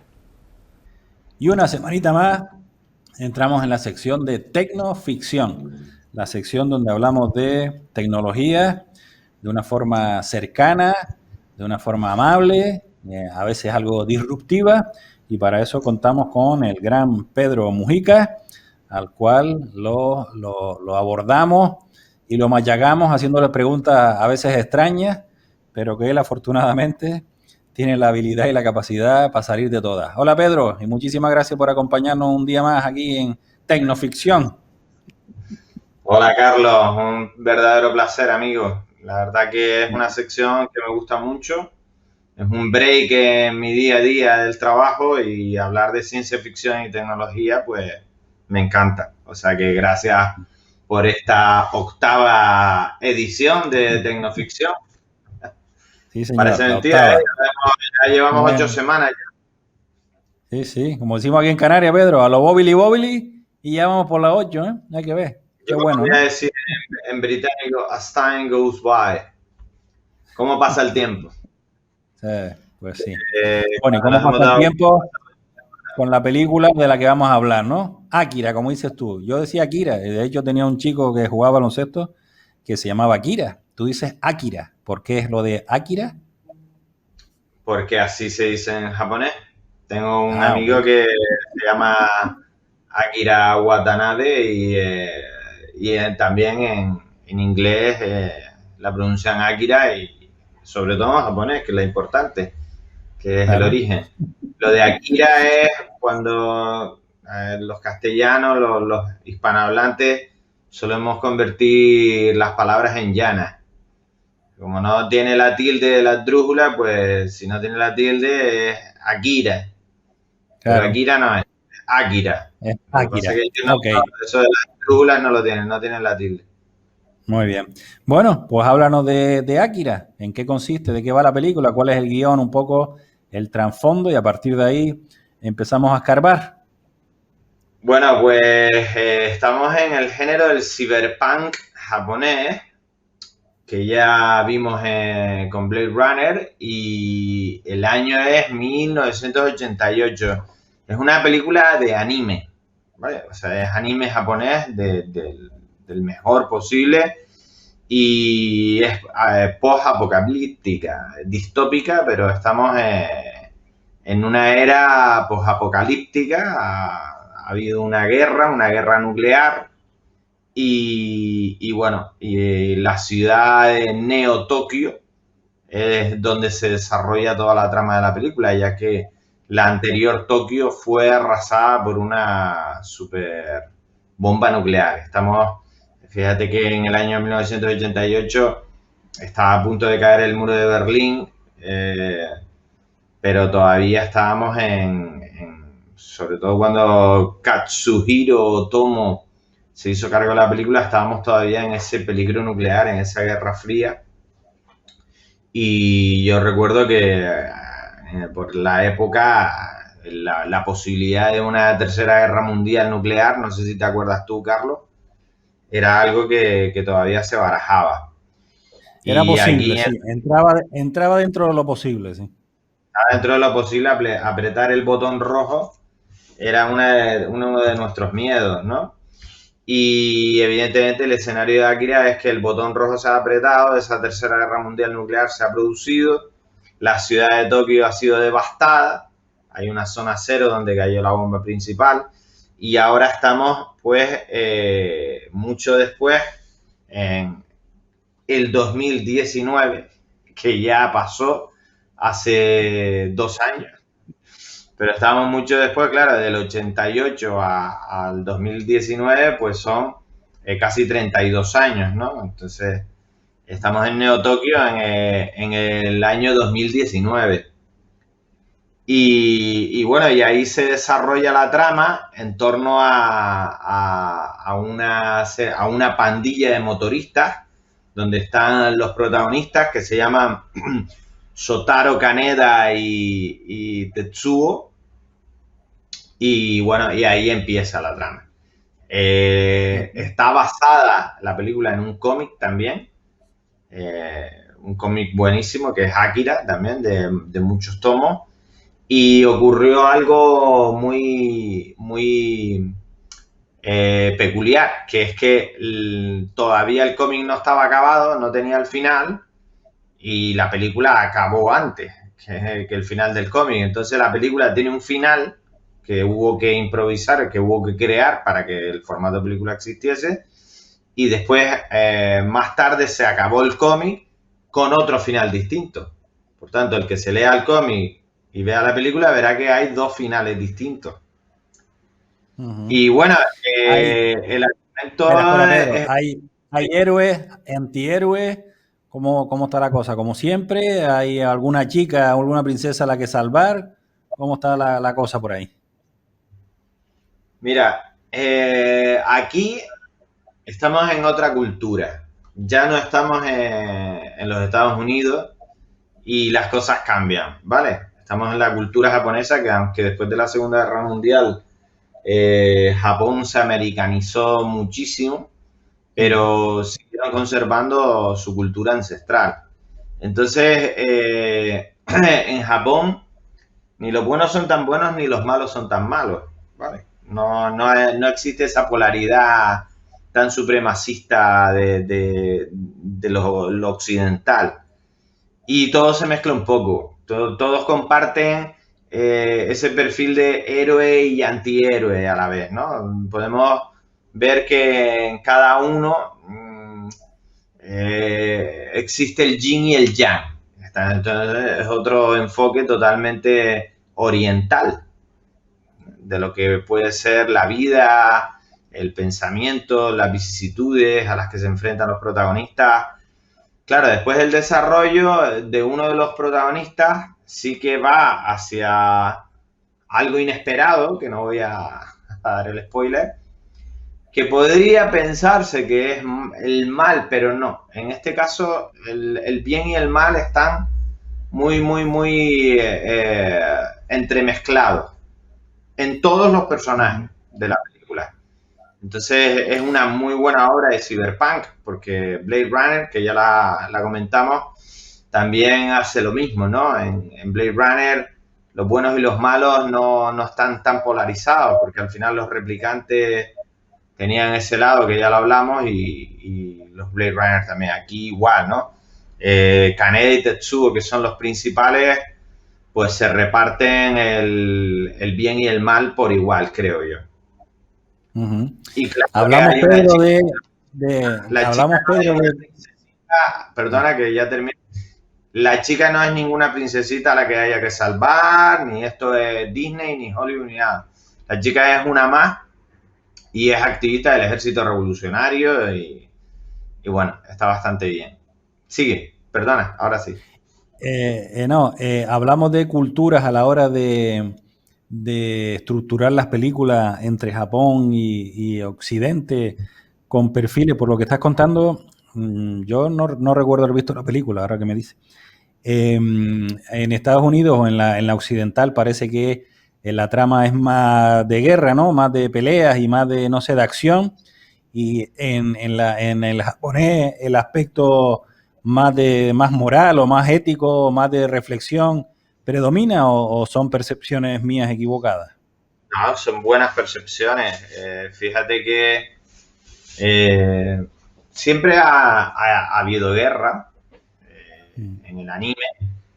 No en todo el anime, porque dentro del anime hay muchas distintas categorías, ¿no? O sea, hay bastante que ver y está muy bien definido, pero culturalmente la guerra es parte de Japón, ¿no?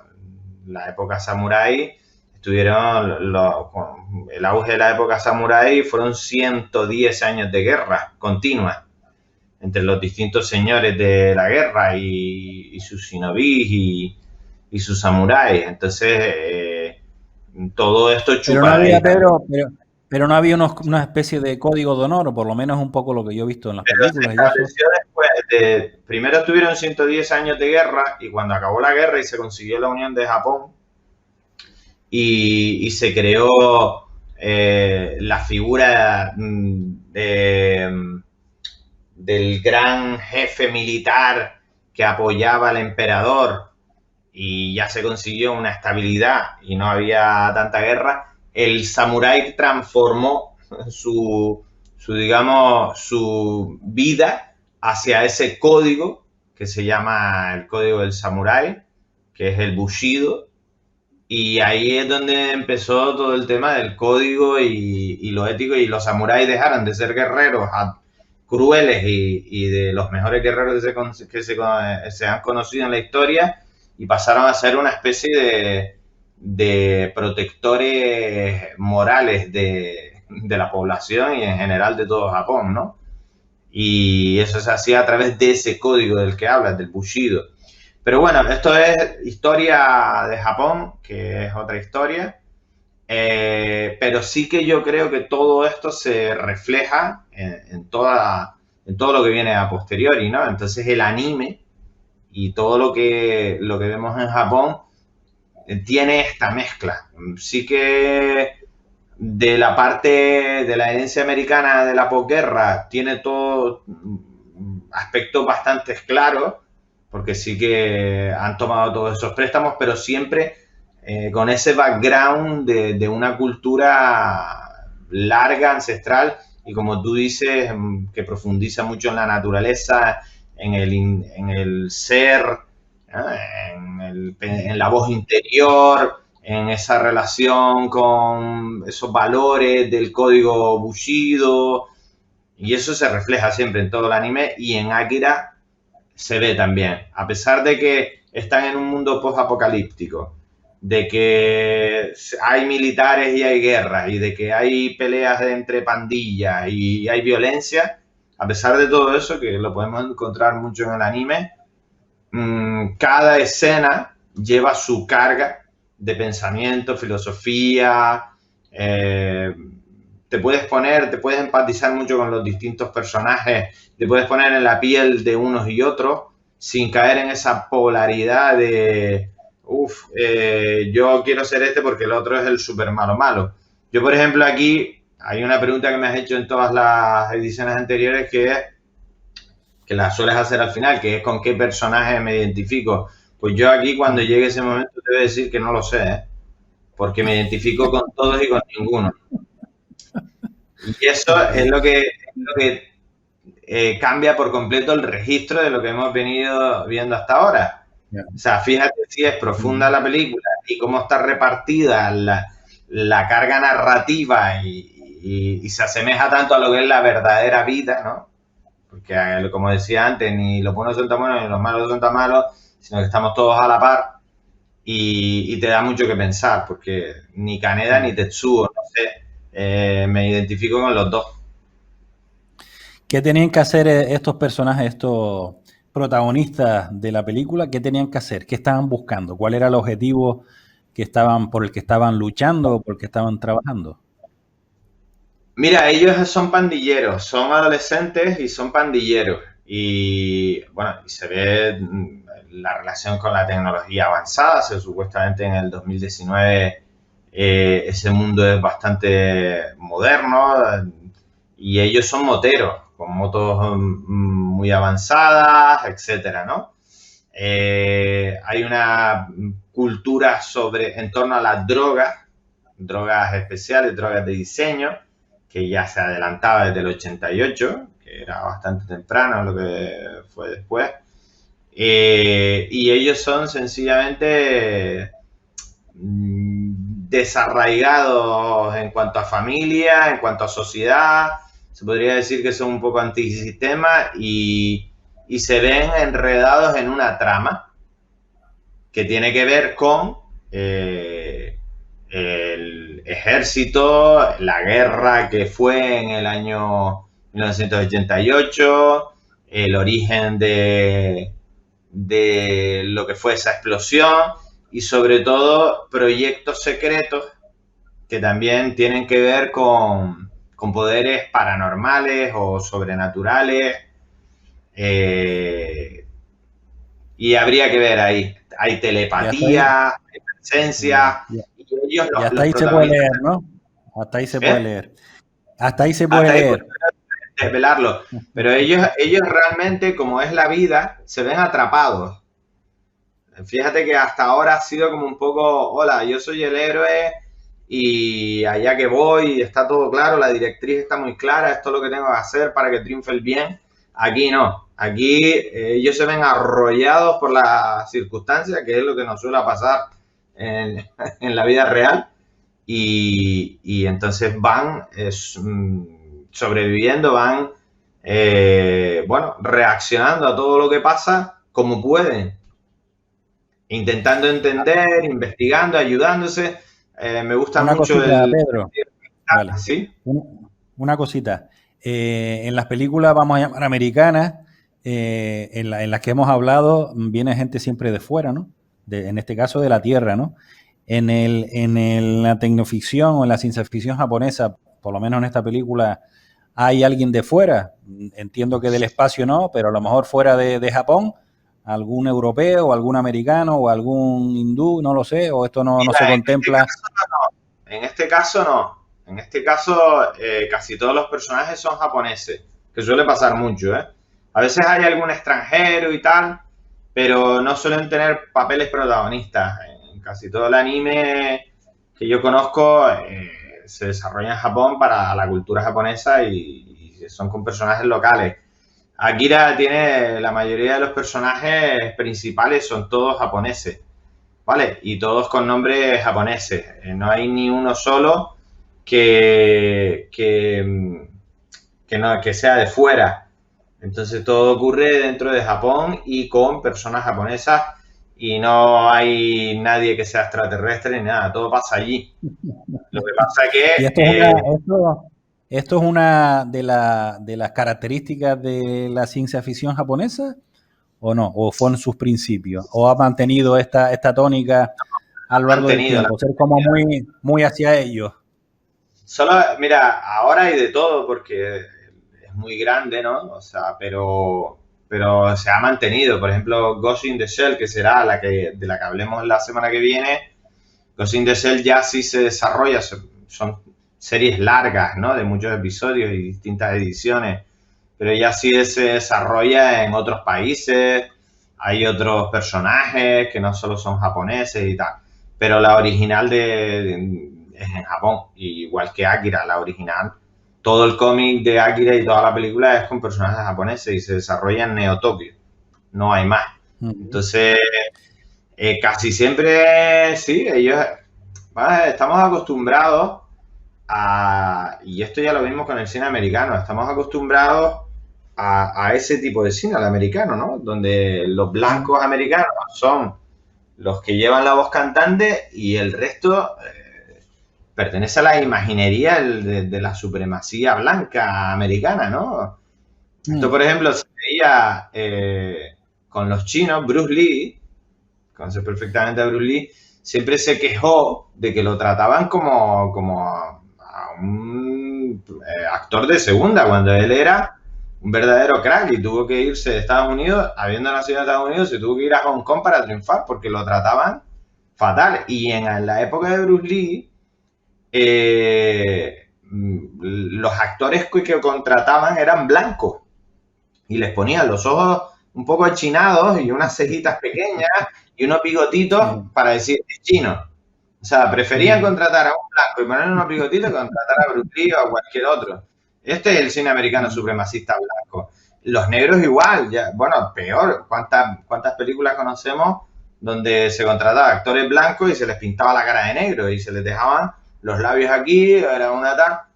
¿Por qué? Porque son ultra racistas y lo siguen siendo. Y para ellos la raza blanca es la que tiene Estados Unidos, que ya lo comentamos, ¿verdad?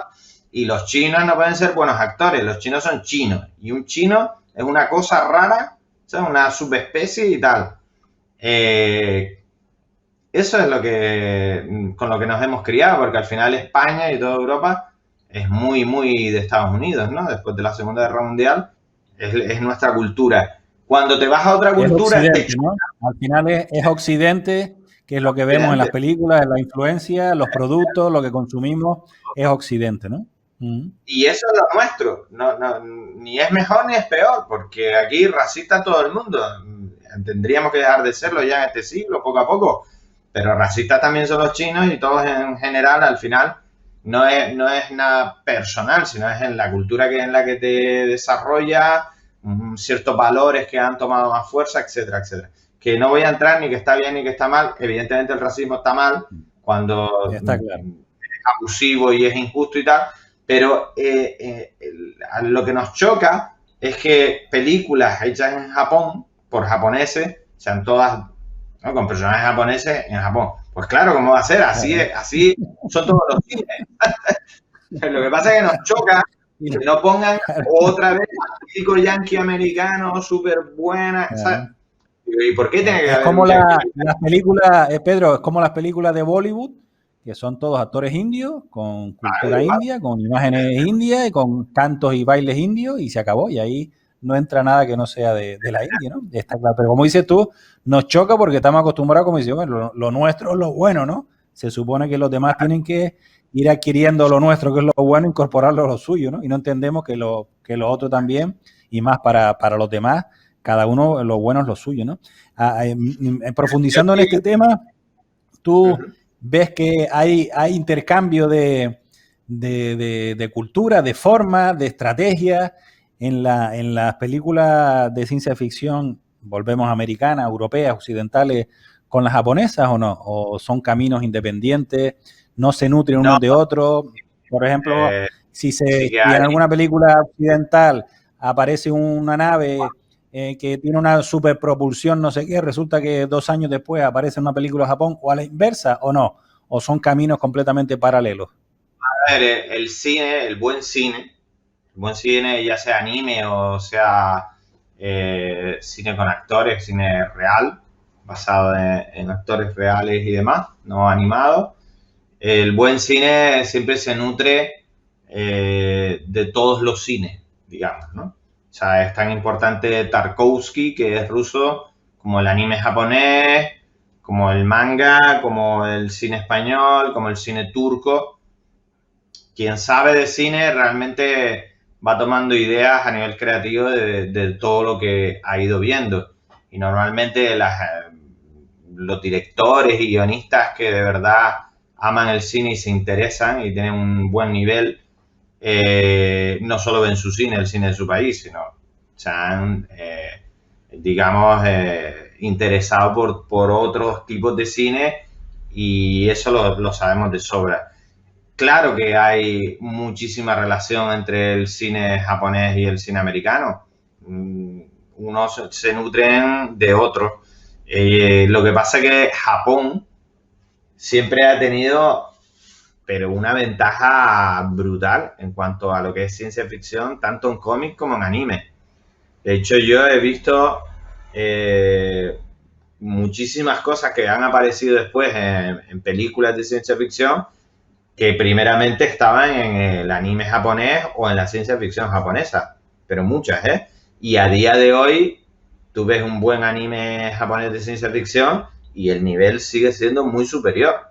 Ves cosas que te quedas verdaderamente asombrado y dices, wow, se están adelantando, pero muchísimo. O sea, la última edición de Ghost in the Shell que hubo en Netflix era extraordinaria. Ya, o sea, ellos están bastante adelantados, pero ellos también se han nutrido de toda la ciencia ficción. O sea, bueno, como dices tú, Pedro, todas las personas que queremos aprender y queremos avanzar, evidentemente tenemos que ir a muchas fuentes, ¿no? Porque no hay una sola fuente única, universal, que te aporte todos los conocimientos, ¿no? Tienes que ir buscando, y si vas buscando calidad, pues al final tienes que nutrirte de todo, ¿no? Mira, es un rumor, no está del todo, pero sí que hubo movimiento al respecto. Está del todo comprobado porque ellas, que fueron ellos, lo niegan, que ya hablaremos de esa película en la 11ª edición si llegamos, Matrix, las hermanas Wachowski, ¿vale? Porque a día de hoy son hermanas, antes eran hermanos, pues las hermanas Wachowski, las creadoras de Matrix, se basaron en un guión de un anime japonés. Lo que pasa es que ellas lo niegan, pues dijeron, no, bueno, sí, fue una de nuestras fuentes, pero es muy parecido, vamos, o sea que Matrix, con todo lo que nos asombró en el año 99 y lo que supuso para la ciencia ficción occidental, se nutría, yo creo que en un alto porcentaje, del buen anime japonés de ciencia ficción. Ese es un ejemplo. Y hay muchísimos. Ghost in the Shell ha inspirado, pero a muchísimas películas de ciencia ficción de Occidente. Por ejemplo, ellos siempre han estado muy avanzados en robótica, y toda la aparición de robots en la ciencia ficción japonesa ha sido pionera respecto a la consiguiente occidental. O sea, que ahí nos pasan y vamos. Después la ciencia ficción occidental tiene otras áreas donde han sido más creativos y han innovado mucho más, pero la japonesa ha sido pionera en muchos aspectos. ¿Qué tecnología, Pedro, en esta película, en Akira, qué tecnología destaca? ¿Por su novedad o por adelantarse a su tiempo? ¿Por qué? ¿Qué es lo que...? ¿O realmente lo que llama la atención de la película es la trama, el entorno, el cómo se desarrolla? Que es un poco lo que más valoraste tú a la hora de elegir esta película. Sí, yo por ejemplo, una de las tecnologías que más me gustaron era la tecnología inalámbrica de comunicación entre dispositivos. Las pulseras que ellos llevan se comunican con la moto, todos tienen intercomunicadores entre ellos, etcétera. Entonces, bastante avanzado para la época, que fíjate que no habían smartphones todavía, estamos hablando de 1988 y el iPhone salió en 2006, casi 18 años después. Y ellos ya usaban intercomunicadores y tenían una tecnología inalámbrica. Se veía que no había cables en los dispositivos. Y esto recuerdo yo que cuando la vi en el 88, justo el año de estreno, me llamó mucho la atención porque yo estaba estudiando informática y yo decía, esta gente se está adelantando al futuro. Evidentemente todos estos cables tienen que desaparecer. El ideal es la comunicación inalámbrica y en dispositivos wearable, ¿vale? O sea, que se lleven en la ropa, o sea, ropa tecnológica, se lleven en los relojes, etcétera. Ellos no tienen el smartphone tal como lo conocemos, no se ve un ladrillo pequeño que llevas en la pulsera, porque eso habría sido increíble, pero sí que son cosas muy parecidas. Y esa tecnología está allí ya presente de forma clara. Y después conviviendo con lo que sería el mundo sin cambios, que esto ya lo hemos hablado otras veces y se ve en Blade Runner también. Esto de presente, pasado y futuro a la misma vez.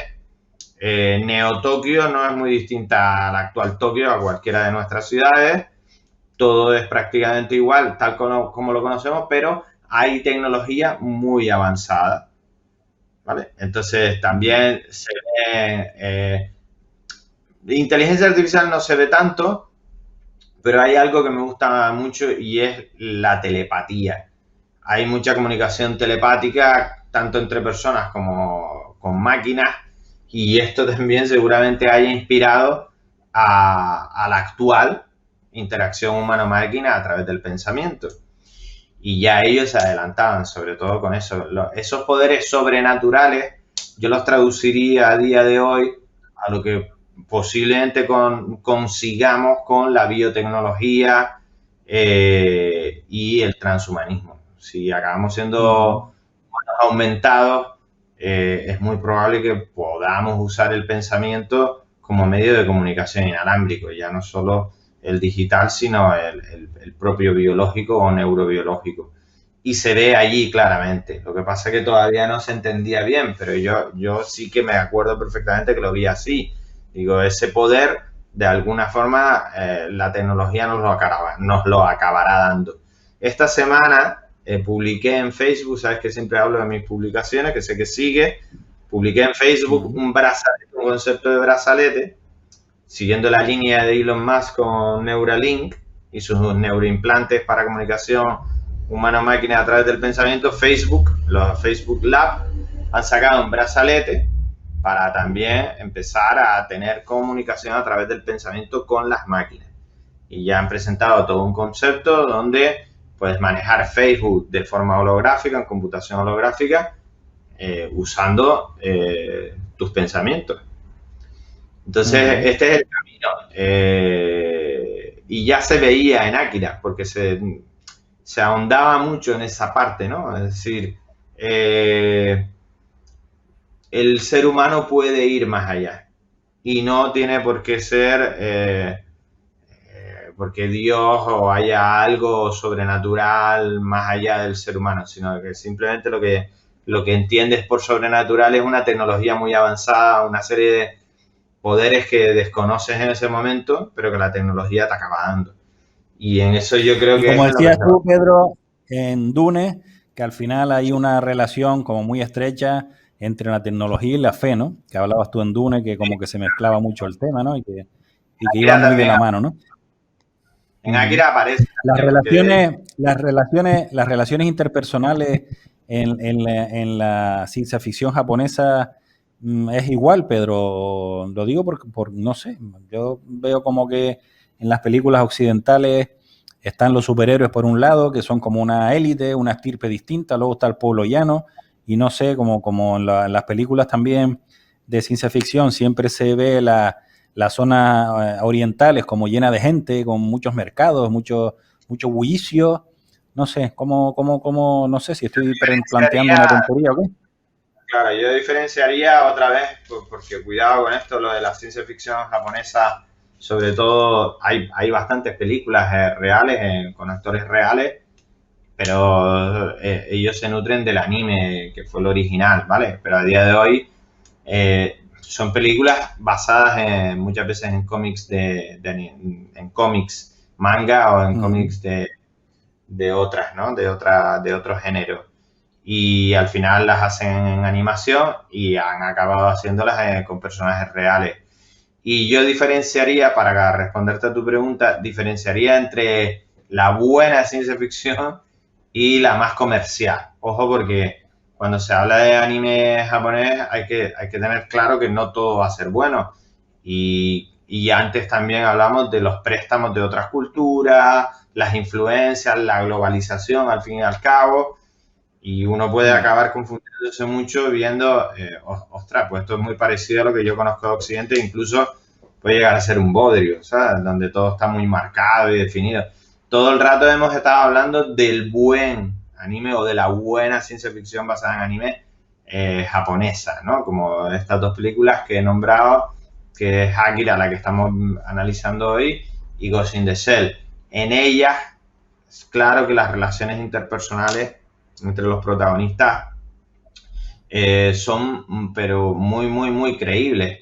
De hecho, en ambas los personajes todos tienen profundidad y hay muchos personajes. No se trata de clichés en un solo personaje o en la triada típica, ¿no? De las fórmulas que conocemos. Suelen haber bastantes personajes, todos tienen sus momentos, establecen relaciones profundas entre ellos. Hay muchas escenas donde hay pues conversaciones que aportan mucho a la trama, pero también dan un espacio de reflexión al espectador. Y normalmente todo lo que quiere expresar, dar a conocer a través del formato, el director, aunque esté haciendo la adaptación de un cómic, lo recae en muchos personajes, ¿no? O sea, entonces ahí sí que hay una horizontalidad. Más corales, ¿no? Que la más corales. Tenemos quitando las dos preguntas de siempre. ¿Te gustaría vivir en esa época en la que se desarrolla la película? Y bueno, ya contestaste la segunda. ¿Qué personaje? Vuelvo a la duda inicial, porque vuelvo a la duda inicial que te dije. Me vas a hacer las dos preguntas y no voy a saber. Si me gustaría vivir en el Neo-Tokio que en 1988 Akira dibujaba como un futuro posible 2019. Mira, quitando el tema de que ha habido una guerra mundial nuclear, quitando eso, que eso no ha ocurrido, creo que estamos viviendo esa época actualmente. Estamos en una especie de Tokio. Entonces, si me gustaría vivir ahí, ya no estamos en el caso de Dune o Alien o Star Wars. Es que Akira ha reflejado muy bien la época actual. Salvando las diferencias, creo que estamos en Neo-Tokio y vamos hacia Neo-Tokio. O sea, si me gustaría, mira, pues no sé qué decir porque es lo que me ha tocado. Y intento pasar lo mejor posible. Siguiente pregunta. ¿Te ha gustado la respuesta? La otra era sí, ¿no? Genial. Realmente, sí, como tú dices, es algo muy parecido a lo que se puede estar viviendo ahora, con algunas matizaciones, alguna cosa, algún adelanto más que ahora mismo estamos disfrutando y alguno menos que al igual se planteaba en la película y ahora no disfrutamos, pero más o menos lo mismo, ¿no? Lo que estás diciendo. Las motos de Akira que tienen bastante protagonismo, no las he visto, pero hay cosas muy parecidas y más que van a venir. O sea, creo que hemos superado, porque ahora mismo todas las marcas están fabricando motos eléctricas de alta gama que acabarán en el mercado y vamos, o sea, se les pone un custom y de hecho algún custom hay para que se parezca exactamente al diseño de Akira. Estamos en ello, ¿eh? Yo creo que estamos en esa época. Quitando que en vez de no ha estallado una bomba nuclear con un punto cero, pero mira, tenemos una pandemia. Tenemos una pandemia, con lo cual es como una bomba nuclear repartida en todo el mundo, no en un sitio solo, ¿no, Pedro? Porque al final nos está en el futuro, hace 32 años, habría sido imposible. La ciencia ficción siempre se intenta adelantar a ese posible futuro. Pero la japonesa, el anime japonés de ciencia ficción, está muy cercano, ¿eh? Han acertado muchísimas cosas. Y la segunda pregunta... Bueno, la segunda pregunta, la de siempre, ¿qué personaje? Bueno, ya lo contestaste un poco. ¿O qué personaje añadirías tú, ya que no te identificas con ninguno? ¿Añadirías algún personaje que a lo mejor la historia te hubiera gustado que se hubiera definido de otra forma? ¿O aquel primo que no apareció y resulta que, oye, pues hubiera sido interesante que apareciera y aportara no sé qué cosa?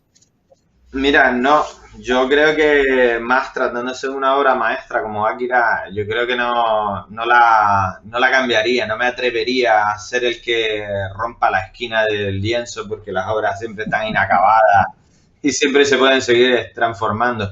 Yo en este caso... Igual, Pedro, suéltate la melena, Pedro, suéltate la melena. ¿Qué personaje hubiera sido en la película? Hubiera dicho, oye, si hubiera aparecido un robot con 4 patas, esto hubiera sido la bomba para la película, yo qué sé. No, mira, hay casi 32 personajes, ¿vale? Madre mía. Entonces, la línea narrativa se desarrolla a lo largo de esos 32 personajes y hay muchas escenas y hay muchos personajes que aparecen. Y te atrapa por completo, es una obra maestra, de principio a fin, te atrapa y lo disfrutas muchísimo. Entonces, no le veo que le falte nada, ni que le sobre, sino sencillamente es así y lo disfruto tal cual. Yo no pondría ningún personaje e identificarme con alguno es difícil, porque todos los personajes tienen como te decía, ese nivel de humanización con el que sentimos una gran empatía. Entonces, yo creo que te vas identificando a lo largo de la película y a lo largo del cómic con cada uno de ellos. ¿Qué pasa con la buena literatura? Hablando de cómic, que es también literatura. Con la buena literatura te pasa eso. Por ejemplo, con Dostoyevsky, si has leído sus novelas, que creo que sí, pues tú vas cambiando, ¿sabes? Vas cambiando el nivel de empatía y te pones en la piel de cada uno de los personajes que toca, ¿no? Según el pasaje que estés leyendo. Van apareciendo durante la trama. Pedro, se nos acaba el tiempo ya. Nada. Hoy las preguntas no tan claras. Hoy no diría que quiero ser Kaneda, Sotaro Kaneda o Tetsuo Shima, sino que hoy te me has escurrido como una anguila hoy, Pedro. No puede ser esto, ¿eh? Lo digo sinceramente, no sabría cuál elegir, porque aunque Kaneda parecería que es el héroe, porque es como el líder, no hay liderazgo. Cuando ves la película te das cuenta que Tetsuo es igual de líder y que Kaneda sufre lo mismo y que todos están ahí a la par. Eso creo que es lo más bonito de Akira. Es otra apreciación y otra conclusión que se puede sacar de la película, ¿no? Que hay un liderazgo compartido y que además ese liderazgo va oscilando a lo largo de la película en función de las tramas, los momentos y los escenarios que se van produciendo, ¿no? Pedro, tenemos que acabar aquí ya. Muchísimas gracias un día más por acompañarnos. La semana que viene me pareció escuchar que ibas a hablar de Ghost in the Shell, algo así, ¿no? Otra cumbre del cyberpunk japonés, ciencia ficción japonesa en formato anime también. Okay. Y también es muy interesante a nivel tecnológico y como película brutal. Pues nada, también. Estaremos deseando, Pedro, que llegue la semana que viene para escuchar Yo diría que Akira es una rara avis y y me ha encantado no desvelar demasiado. Aunque he hablado bastante, creo que de lo que más hemos hablado ha sido de la parte humana, ¿no? También de la tecnológica, pero de la parte humana, porque es un verdadero regalo para el que no la haya visto, verla. Ok, así que a ti te toca verla en cuanto puedas, pues que sí. no la has visto. Cuanto pueda la veré. Invitamos a todos nuestros seguidores. Ya la busquen y la disfruten lo antes posible. Como tú lo has disfrutado también, invitamos a todos nuestros seguidores a que la busquen y la visualicen. Pedro, un fuerte abrazo. La semana que viene más, no sé si mejor, porque aquí siempre lo petamos, pero la semana que viene más con Ghost in the Shell. Gracias, Pedro. Hasta la semana que viene. Chao. Entramos ya en la parte final del programa, pero no nos podemos marchar, como siempre digo, sin esa frase inspiradora y motivadora que siempre Presen busca con mucho cariño, porque necesitamos esa inspiración y esa motivación para aguantar hasta la semana que viene, hasta el programa número 37 de Factoría TV. ¿Qué frase tienes hoy, Presen? Pues yo busco frases que me digan algo, que me inspiren y que me llenen, y esta me encantó. Dice: el éxito es quererte a ti mismo, querer lo que haces y querer cómo lo haces, de Maya Angelou. Y me encantó porque al final en eso reside el que tengas el espíritu que tienes que tener para seguir adelante con todos los proyectos que inicies, con tu vida, ¿verdad? Y con ese optimismo y con esa base, ¿no? de aferrarte a algo para poder seguir adelante, pues con toda la energía que uno tiene que tener. Así que me encantó. Quiéranse mucho y amen sobre todo mucho lo que hacen, ¿no?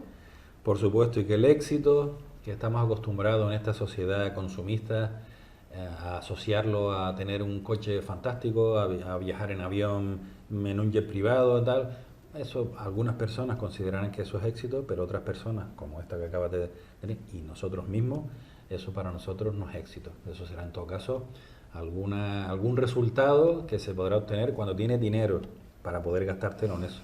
Pero éxito en sí mismo, esas cosas, por lo menos yo personalmente, no lo asocio directamente. Bueno, y hasta aquí el programa de hoy de Factoría TV. Ya saben, Carlos Jiménez, Presen Simón, al control técnico Charlie Jiménez. Esperamos, como siempre, que hayan disfrutado este ratito con nosotros, igual que nosotros lo hemos disfrutado haciendo y realizando este programa. Ya saben que nos pueden seguir en todas las redes sociales, en nuestro canal de YouTube, Hacedores del Cambio, y en las distintas plataformas de podcast, siempre con Hacedores del Cambio. ¿Por qué? Porque nosotros y ustedes estamos ayudando a cambiar el mundo, porque somos hacedores del cambio. Hasta la semana que viene.